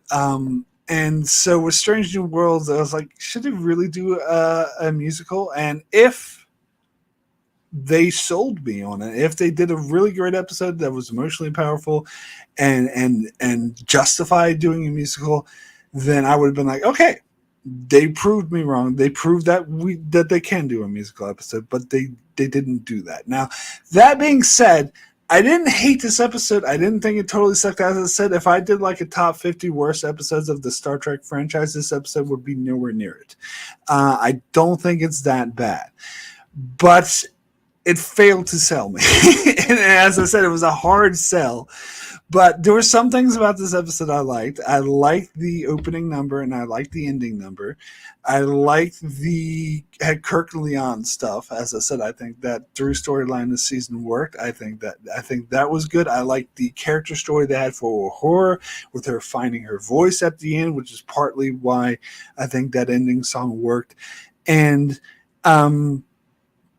there were some funny moments in this episode too, like it's a private conversation, like that whole thing I thought was hilarious, and how they tied it into like a legitimate security concern that by singing they were giving away their private thoughts and stuff that they wouldn't really want to give away, and so I like that through.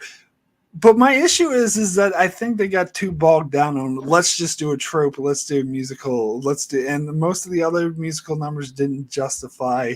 They were just there for the sake of being there, and they lasted too long. Particularly the one of Lon singing about how sad she was, or Horace singing "I'm the voice," like, and with the song she had in engineering, like, and stuff like that. It's just.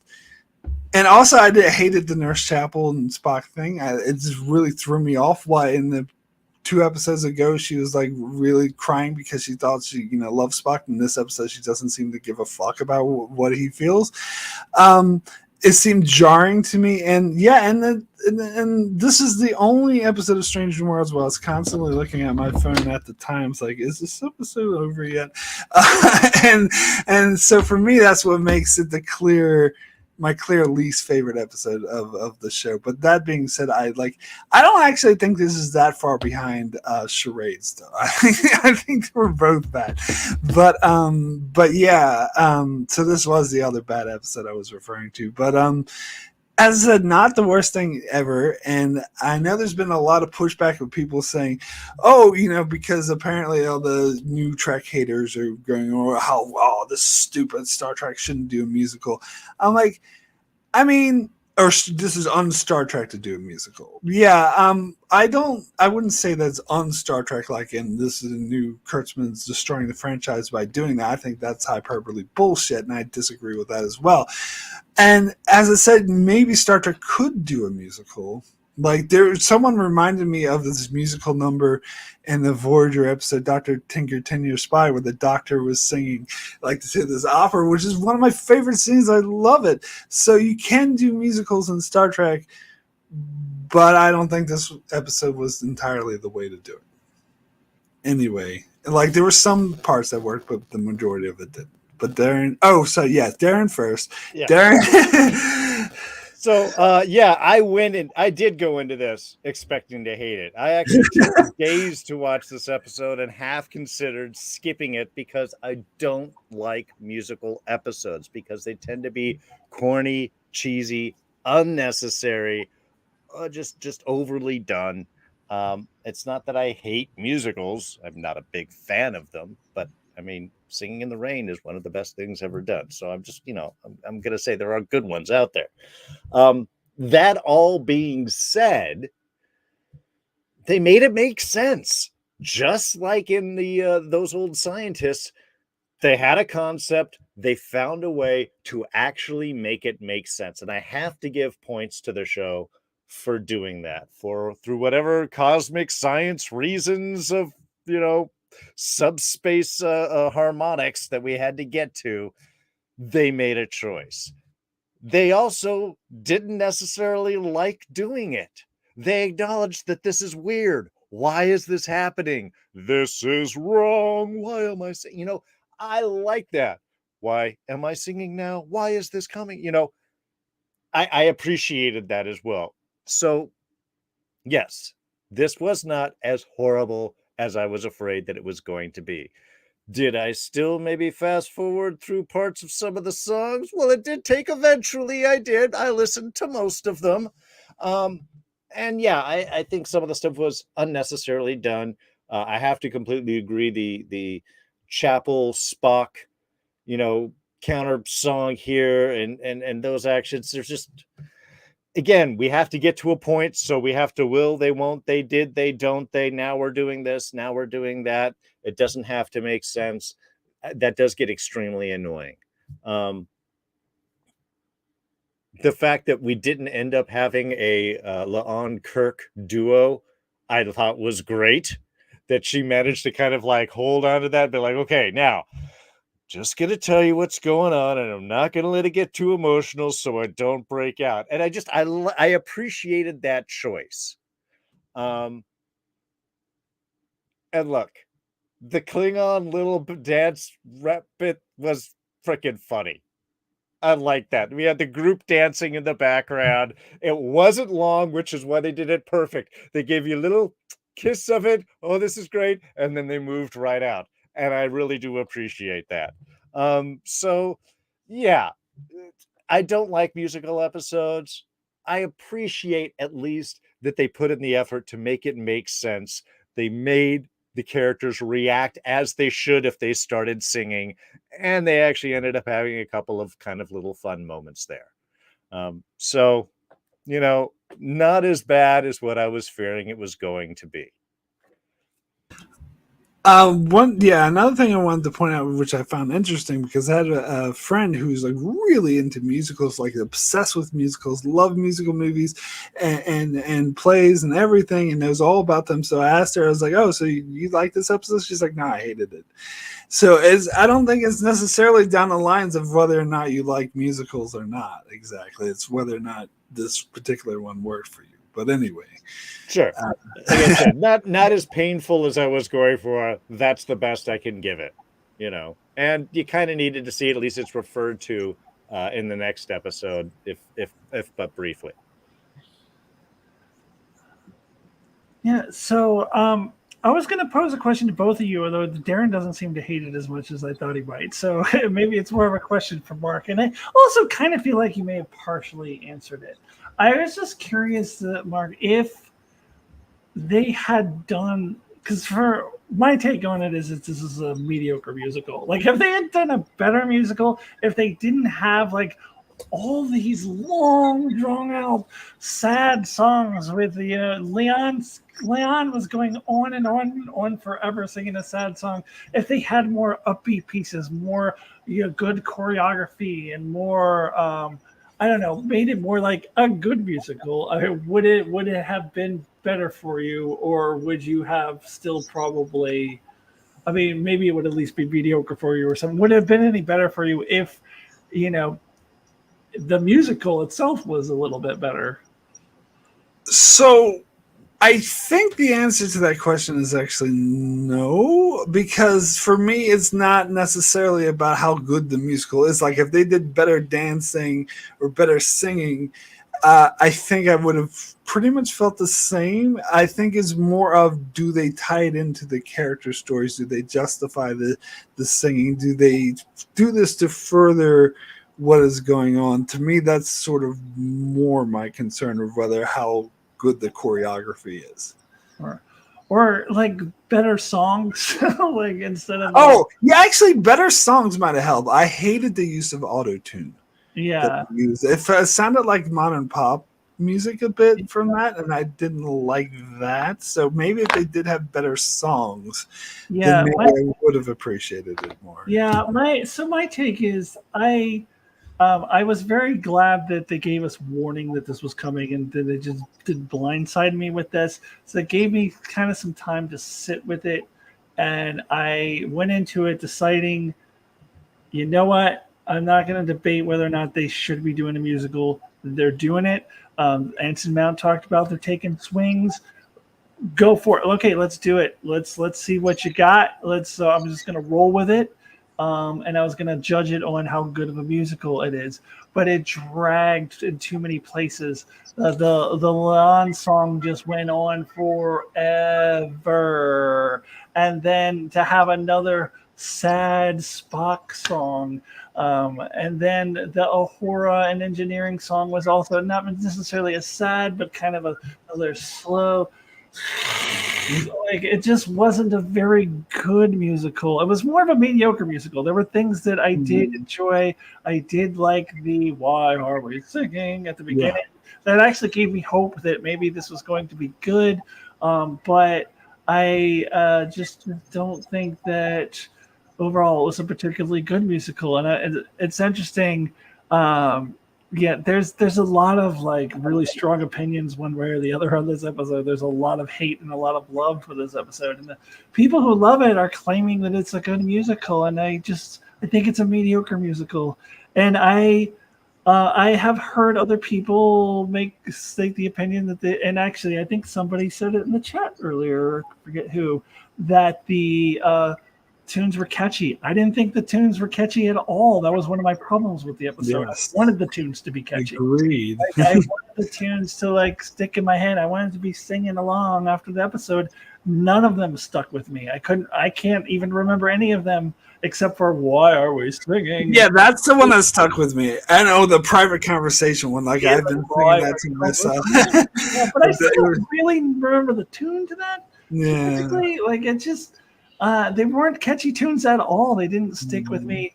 And I just feel like they needed, if they were gonna do a musical, do a fucking musical. And that's kind of why I did enjoy the Klingon dance scene. I know that's a split thing.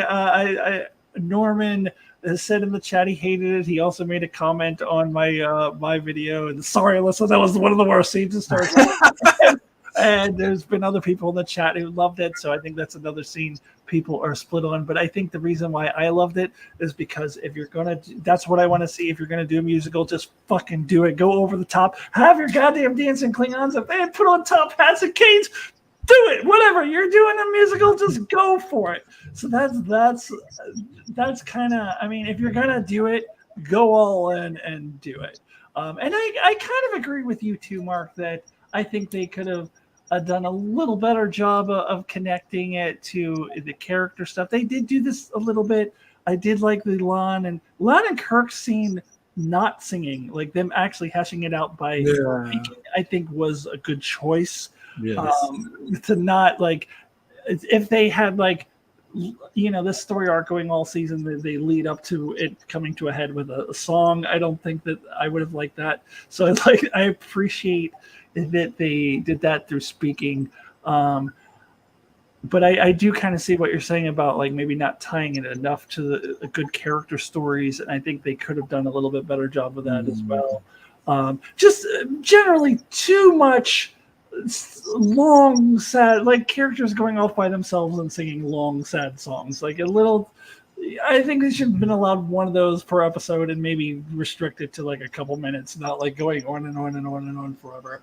So that I think I ended up giving this a 7. So I was a really mixed bag episode for me. One of the few people who neither hate it nor love it, because I feel like it's a very divisive episode. I mean, but that was actually my main complaint about the episode, was the fact that it dragged on too long and it had songs that weren't particularly good or interesting. So, well, I guess that was the heart of what my question really was. If they had better songs, would it have been better for you? Well, I think this episode is an argument for 15-season episodes, so you can do this, and then you can still have episodes that tell story and go on, and you can have the side bits. Look, as a rule, Alyssa, I would say shorter is better. Shorter songs all the time, unless you've got like a real killer, you know, Ariel singing out of this world type kind of like legendary bit. There's no reason to spend a big long time about you're the communications officer and figuring this thing out. That was one song that I had to just, like, fast forward. Someone pointed out that the Ortega's only singing was saying, "I fly the ship." That's bad. Yeah. That's bad. Yeah. I hope they don't turn this into a running gag. Yes. Where that's like her only character, like they just kind of make a gag out of the fact that that's her only character trait. Like I want them to legitimately develop her character. Well, they do give a little bit in our next episode, the series. Well, wait, hold on. Wait a second. I got one more thing. I'm still stuck in the song. Okay. Yeah, sorry. No, but the so I was gonna say, like, to answer your question completely, Alyssa, if there were better songs and it didn't drag as much, I would probably think it's mediocre, not bad. But if they made it a better story and tied it into the characters more, then I would actually think it was good. That's fair.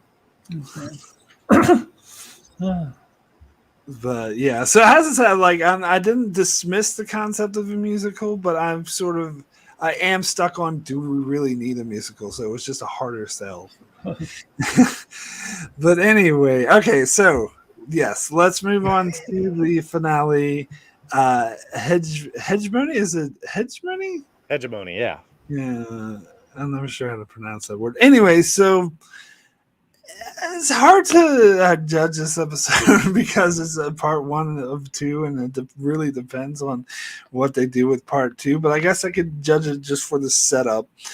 And it's a good setup. Like, I thought this was a really good episode. I'm still not sold on the Gorn as the main villain, but I think they're sort of more of the the episode's not really about them. They're not the MacGuffin, but the driving force or whatever. I don't know. I'm forgetting the narrative speak for it. But anyway, it's more about Pike and the other characters and how they're, put in this very difficult situation. They've been building on this Pike Patel relationship, which is another storyline that didn't quite get there for me. I don't know. I didn't really, because I feel like, and this is something I talked about in my review, how I feel like Patel was not really fleshed out as a character, and she's more of just a prop for Pike. Which is something I don't appreciate. That's how she comes off to me, as this is, Pike has to go and risk his life to save the woman he loves, and it's all about Pike. And whenever she appears, it's more of to further his storyline and never to sort of develop her own sort of motivations or anything. But I did think it was interesting. I did think that we did get the emotional play of him risking his life for this, and of course the finding that she's been impregnated with the facehugger aliens, and it's gonna have one burst out of her chest. God damn. Anyway, that was actually kind of a good dilemma, more dilemma to play with, and I like Scotty in this episode. I think they used, and as soon as they had introduced an engineer who was speaking with a Scottish accent, I was like, Scotty, it was obvious. But and I think his use was good in this episode, and I think it was really good at building the tension. And yeah, so I am invested to see what happens in the next season. I think it was a good cliffhanger. They need to sort of pay off. So it was a good setup episode, but it's not something like, I wouldn't compare it to the best of both worlds. I would compare it to like Basics from Voyager or something like that. It was, it was lower, not lower tier, but not a top tier cliffhanger. It was a decent enough one. There was some emotional involvement, but I feel like they mishandled the Gorn this season, because in the first episode they like teased them like, oh, there's this war coming, oh my god, and we get nothing with them until this episode, which isn't really about them. It's about them trying to rescue these people from the planet. So I don't know. I don't think they're doing well with the Gorn. I think they should kind of give it up. That's my opinion on it. But it's not a terrible episode. As I said, still a good cliffhanger. I'm very excited to see what happens in the next season. So, Alyssa, we'll go to you this time. Mark, didn't you give it a 9 out of 10? It seemed like you're coming down off your 9. Yeah, I think I'm going back to an 8. Yeah, that an 8 is what I gave it. Yeah. I was not really a fan of the Gorn like aliens ripoff episode that they did last year, and I don't know. Although it will be cool if an alien bursts out of Patel and starts singing "Hello, my baby." That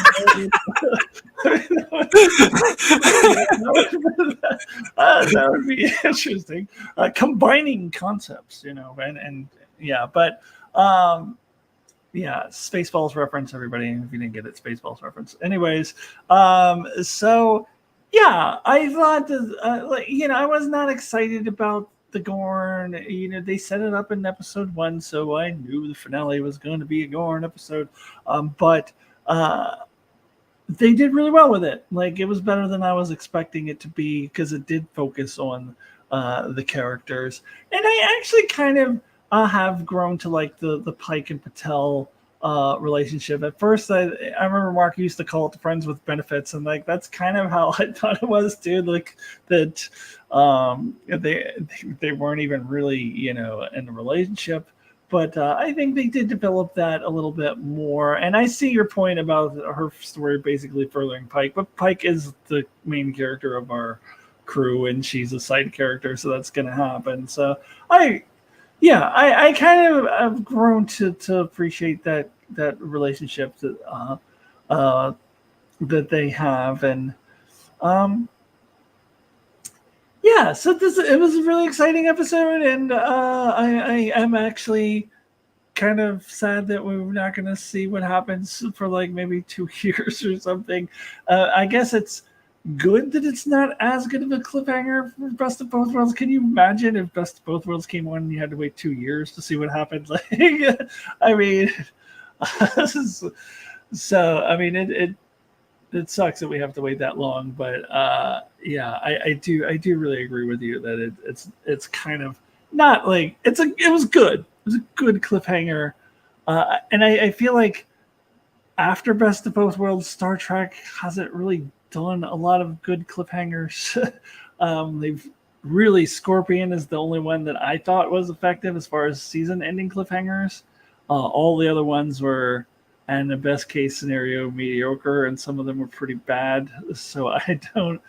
I think Star Trek had for a while there was going to that well a little too often, and they kind of gave it a rest. And now, hey, let's give it a try again. Let's try the season ending cliffhanger and see how it goes. So we'll see. But yeah, pretty solid setup episode. We'll just have to see, you know, in 2025 or so what happens with the next part. Look, I think Star Trek has established a tradition of captains sleeping with other captains, right? So I just got over the was it episode 3 of season 4 of Enterprise, and that's exactly what happens when Archer has to go away. Forgot about. He ends up sleeping with the captain of the Columbia. Like, okay, he's making a reference to something, and I'm not getting it. But yeah.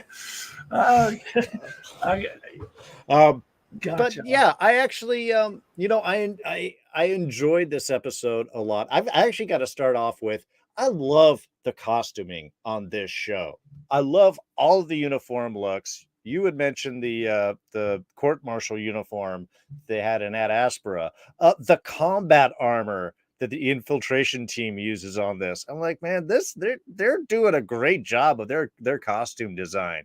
I'm loving even the space suits, the EV suits that they have are all sleek and cool looking. I think the design is all top notch. I had to be sure to say that before we went on, because watching this episode, I was like, man, everybody looks good.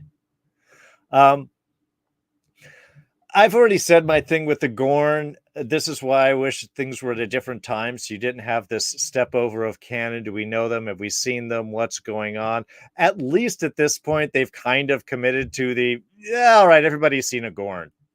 You know, at least that they've moved on with that. And again, I am perfectly fine. I am not as an adherent to canon in this sense, considering what they can do with the shows now versus what they were able to do, you know, back then. Scotty, I enjoyed, you know, same thing. As soon as you hear the accent, you're like, oh, this is going to be Scotty. I love later on in the episode when our new engineer comes out and she's like, oh, one of my best students with some of my worst grades. You're like, okay, there's a story here. And I kind of like that, you know, that he's hobbling this stuff together. You know, I like the establishments of what they have there. I didn't really find that, you know, I think I went with it right away. I wasn't really like, oh God, not Scotty. Okay, he works. I think that's pretty much how long my transition on that went.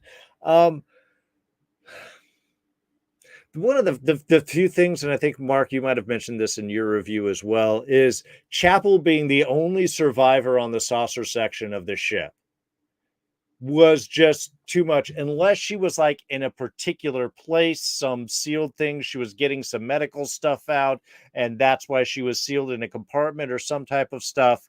But there's other people other around. She's wandering through I can't say huge sections of the ship, and she has to do some repair things. But overall, the fact that she's the only one on there, and she wakes up just as Spock is coming by, it's like, well, no, well, you see, Darrin, she was wearing her plot armor. Right. You know, again, the costuming, it makes it look good, is how that works. So, I mean, that's kind of my only real detraction. Also, from the way that it looked of where the shuttle was when the saucer section came down and took out that tower, I think it killed everybody in the shuttle. I think Pike and Scotty and were all dead after that. It looked like it just like plowed right into them when it landed. I like the little twist.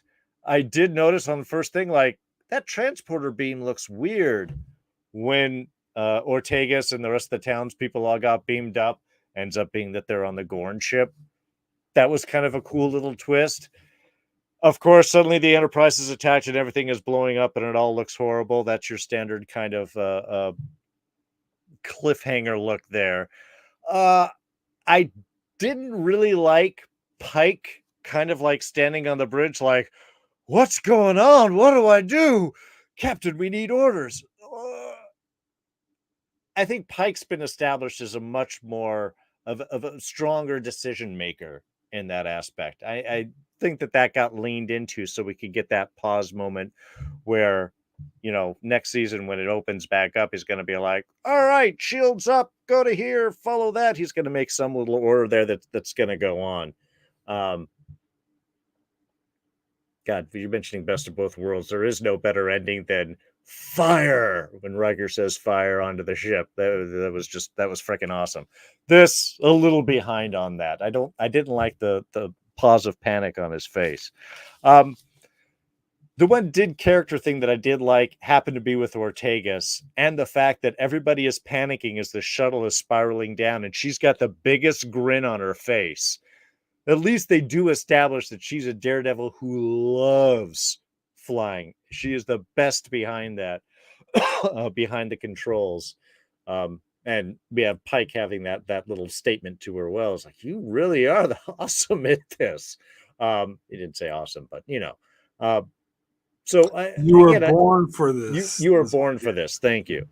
So I kind of like that. I think it's a little bit more than the Ortegas flies the ship. Now it's Ortegas flies the shuttle, but at least kind of giving this, she has this visceral emotional connection to flying that is kind of the her reason for being, is the strength behind her piloting the skills.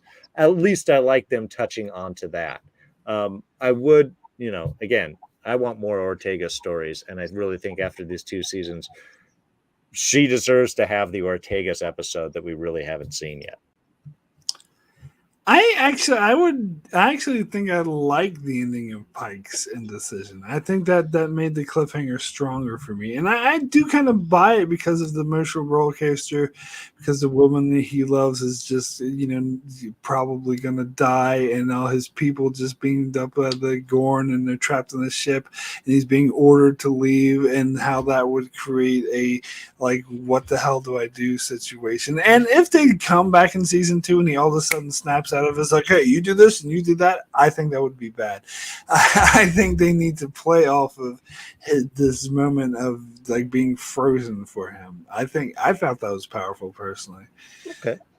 It would have worked better if it was just a little bit of a shorter time. I just thought that they spent too much time with him standing up in front of the view screen, looking around bewildered. If they just shortened that, I would have gone with the emotion, and like you said, the kind of panic moment was there, but it kind of went to panic, to then indecision, to then like, I don't even know what to do, man. Time wise for me, it went just a little bit too long, but I see what you're saying.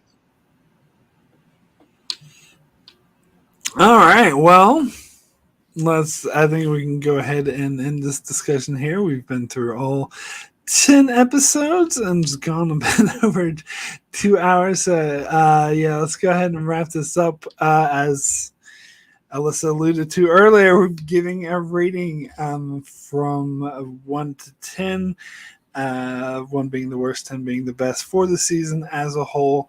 And for me, I'm going to give this an 8. Extremely good. So it's only 1 step down from season 1, which was a 9. So as I said, I don't think it was like a much worse season. But I do, as I said, I think it had 2 episodes I thought were bad compared to season 1, which didn't have any. And it also had 2 mediocre episodes. And so I just think,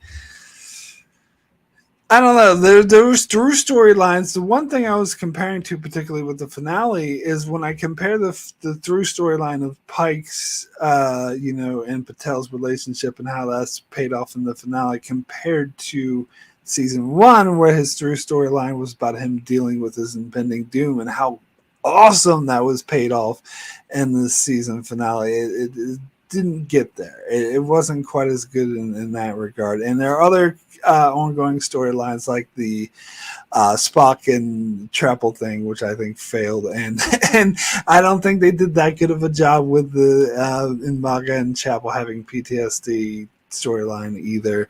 And also, I was iffy on Pelia. I don't know. I don't hate this character, but I was like, sometimes it works, sometimes she didn't, and I think the accent distracted me too much, and I just, whenever she spoke, I couldn't really understand what she was saying. But yeah, so yeah, it was still a very strong season. As I said, there was episodes I absolutely loved in it, and I think overall it does character building. Even in the episodes I didn't like so much, it did character building really well. So still a really good season. It was still being the upper echelon of track seasons, but yeah, an 8. So Alyssa, we'll go to you next. Well, for those of you who have watched my review on season 2, you know my rating. But yeah, it was. I struggled with it for a little while. It was tough. I had given season 1 at 9, so the question was, is this equivalent to season 1 for me, or is it a little lower? And I came down on giving season 2 a 9 as well. I actually put it on par with season 1, but it was very hard to compare the two because they're so different in so many ways. But for me personally, 2 10 episodes, 2 great episodes by my viewing of it. And again, everybody has different perceptions of all the episodes, so everybody's going to come down differently on it. So for me, like, that kind of lifted up the season. And I say what you're saying about the through line of Pike's storyline, that wasn't like I wasn't expecting them to duplicate that. Like that was, I figured a one-time thing. So I wasn't making a break in the season on that. I really enjoyed it. I think to me, it's on par with the first season. I think Strange New Worlds is very easily, if nothing else, the best live action Star Trek in the modern Trek era. I still have it as my favorite overall, but I think Lower Decks season 4, if it's pretty phenomenal, I think Lower Decks could get up there with it. But without question, the best live action Star Trek and modern Trek. I mean, its competition is Picard and Discovery, so it's a no-brainer. But even the best, of all Star Trek and modern Trek, and I'm so happy that this show exists. I'm so sad that we're gonna have to wait God knows how long to see the next season. Yeah, this really hits. This show just really hits me in all the right places. This really feeds my Star Trek loving soul. Like it really does it for me. And even when this season was not great, which every season of Star Trek has episodes that are not great. So even when you only have 10 episodes, you're gonna have some that you don't like. Even when it was not great, I still love this show, and yeah, I'm giving it a 9. Well, I do agree with what you said there at the end. This is an amazing show, easily the best of modern Trek, and even when I don't like it, there's still good things about it. So yeah. Yeah. One thing I forgot to mention before on one of the episodes we were talking about Subspace Rhapsody and even Tomorrow. I like the fact that La'an kept the watch. I think that's a great kind of emotional character things. I just was really hoping there would be some connection with her and Pelia. Remember the watch that I got? Yeah. Type of thing. It seems like that would be a natural way for her to talk with somebody without actually causing problems. Yeah. Because she was there in Long Life. That was the one thing where I was kind of hoping that they would connect into, and they never really did. Maybe that's something later, but I think her issue has been dealt with now, so I don't really see a reason for that to really kind of come up again. But that's, again, one small little aside thing of something I was hoping to see that I did not. But yeah, I'm going to have to go with Mark here. I think a good solid 8. I think there was a lot of excellent episodes. Even the ones that didn't hit me as hard were not as bad as I would fear that they would be. I mean, look, again, I don't like the depicting, embarrassment by hiding something episodes. We did it last season. We did it this season. I'm glad if the character is gone, just so we don't have to have those complications. I did like the relationship initially, but again, it's funky and it's weird because we know where things are going. Even though I think maybe that's part of the theme of last season and gets touched on a little bit with those old scientists in this episode, is even if you know how it's going to end up, it's the how you get there is the adventure. That's what we're here to sort of check out. So I overall, yeah, I would say I think there were some really good episodes. I think there were some great classic Star Trek episodes. But they were singing, so it can't be a 10. It's not my rule. It's just how things are. No. As I said, that episode was not as bad as I was afraid that it was going to be. I do think if they had better songs and they were shorter, you didn't dwell as long, I think it would have been a little bit more palatable. But at least they made it make sense. They gave it an in-universe justification, and I've got to give it up with this. I think we need 15 episodes. I just don't think 10 episodes is enough. So I can't give it a higher score for that either. Not enough episodes in this season. All right. So I guess that's Feelington Strange New World. So we'll go ahead and wrap up this conversation. I want to thank everyone in the chat who joined. Norman, Will Ferrer, number 1, Brandon, of course, always great to see you, and everyone else who stopped by.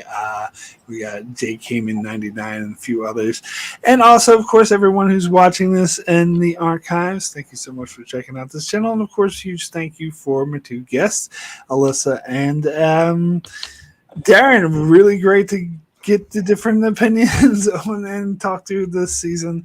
Thanks so much for joining. So if you want to give a quick shout out, what you're up to, what's going on with you, Darrin, we'll start with you. I'm over on D's Reviews, and next Thursday, 6 o'clock Pacific, we'll be starting off our Ahsoka coverage. I believe it's got first 2 episodes going off first, so I'm really looking forward to that.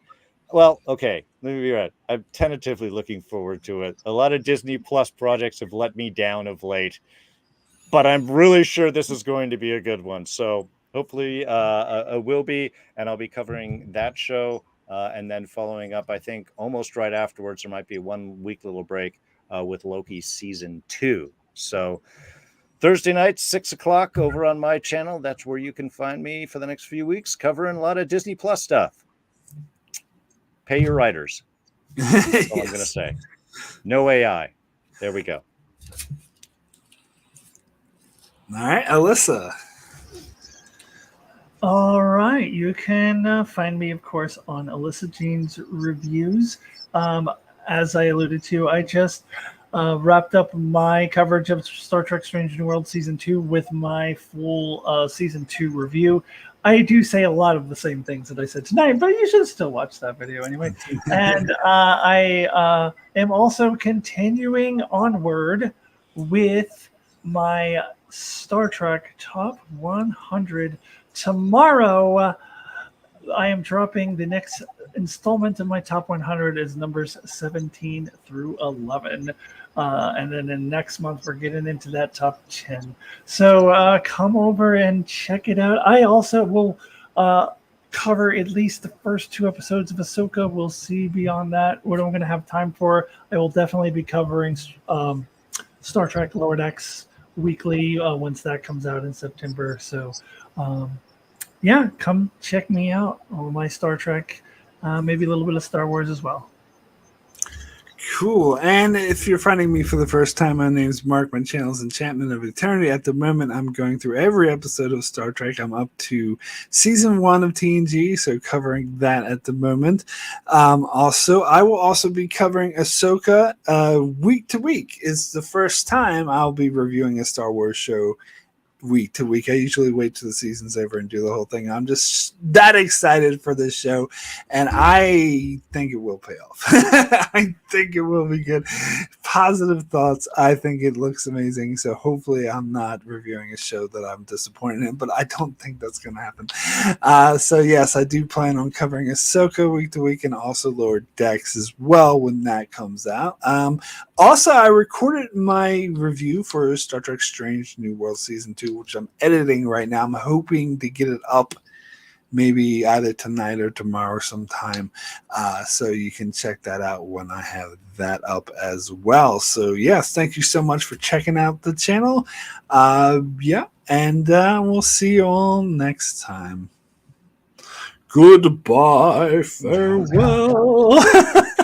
As Vita said goodbye.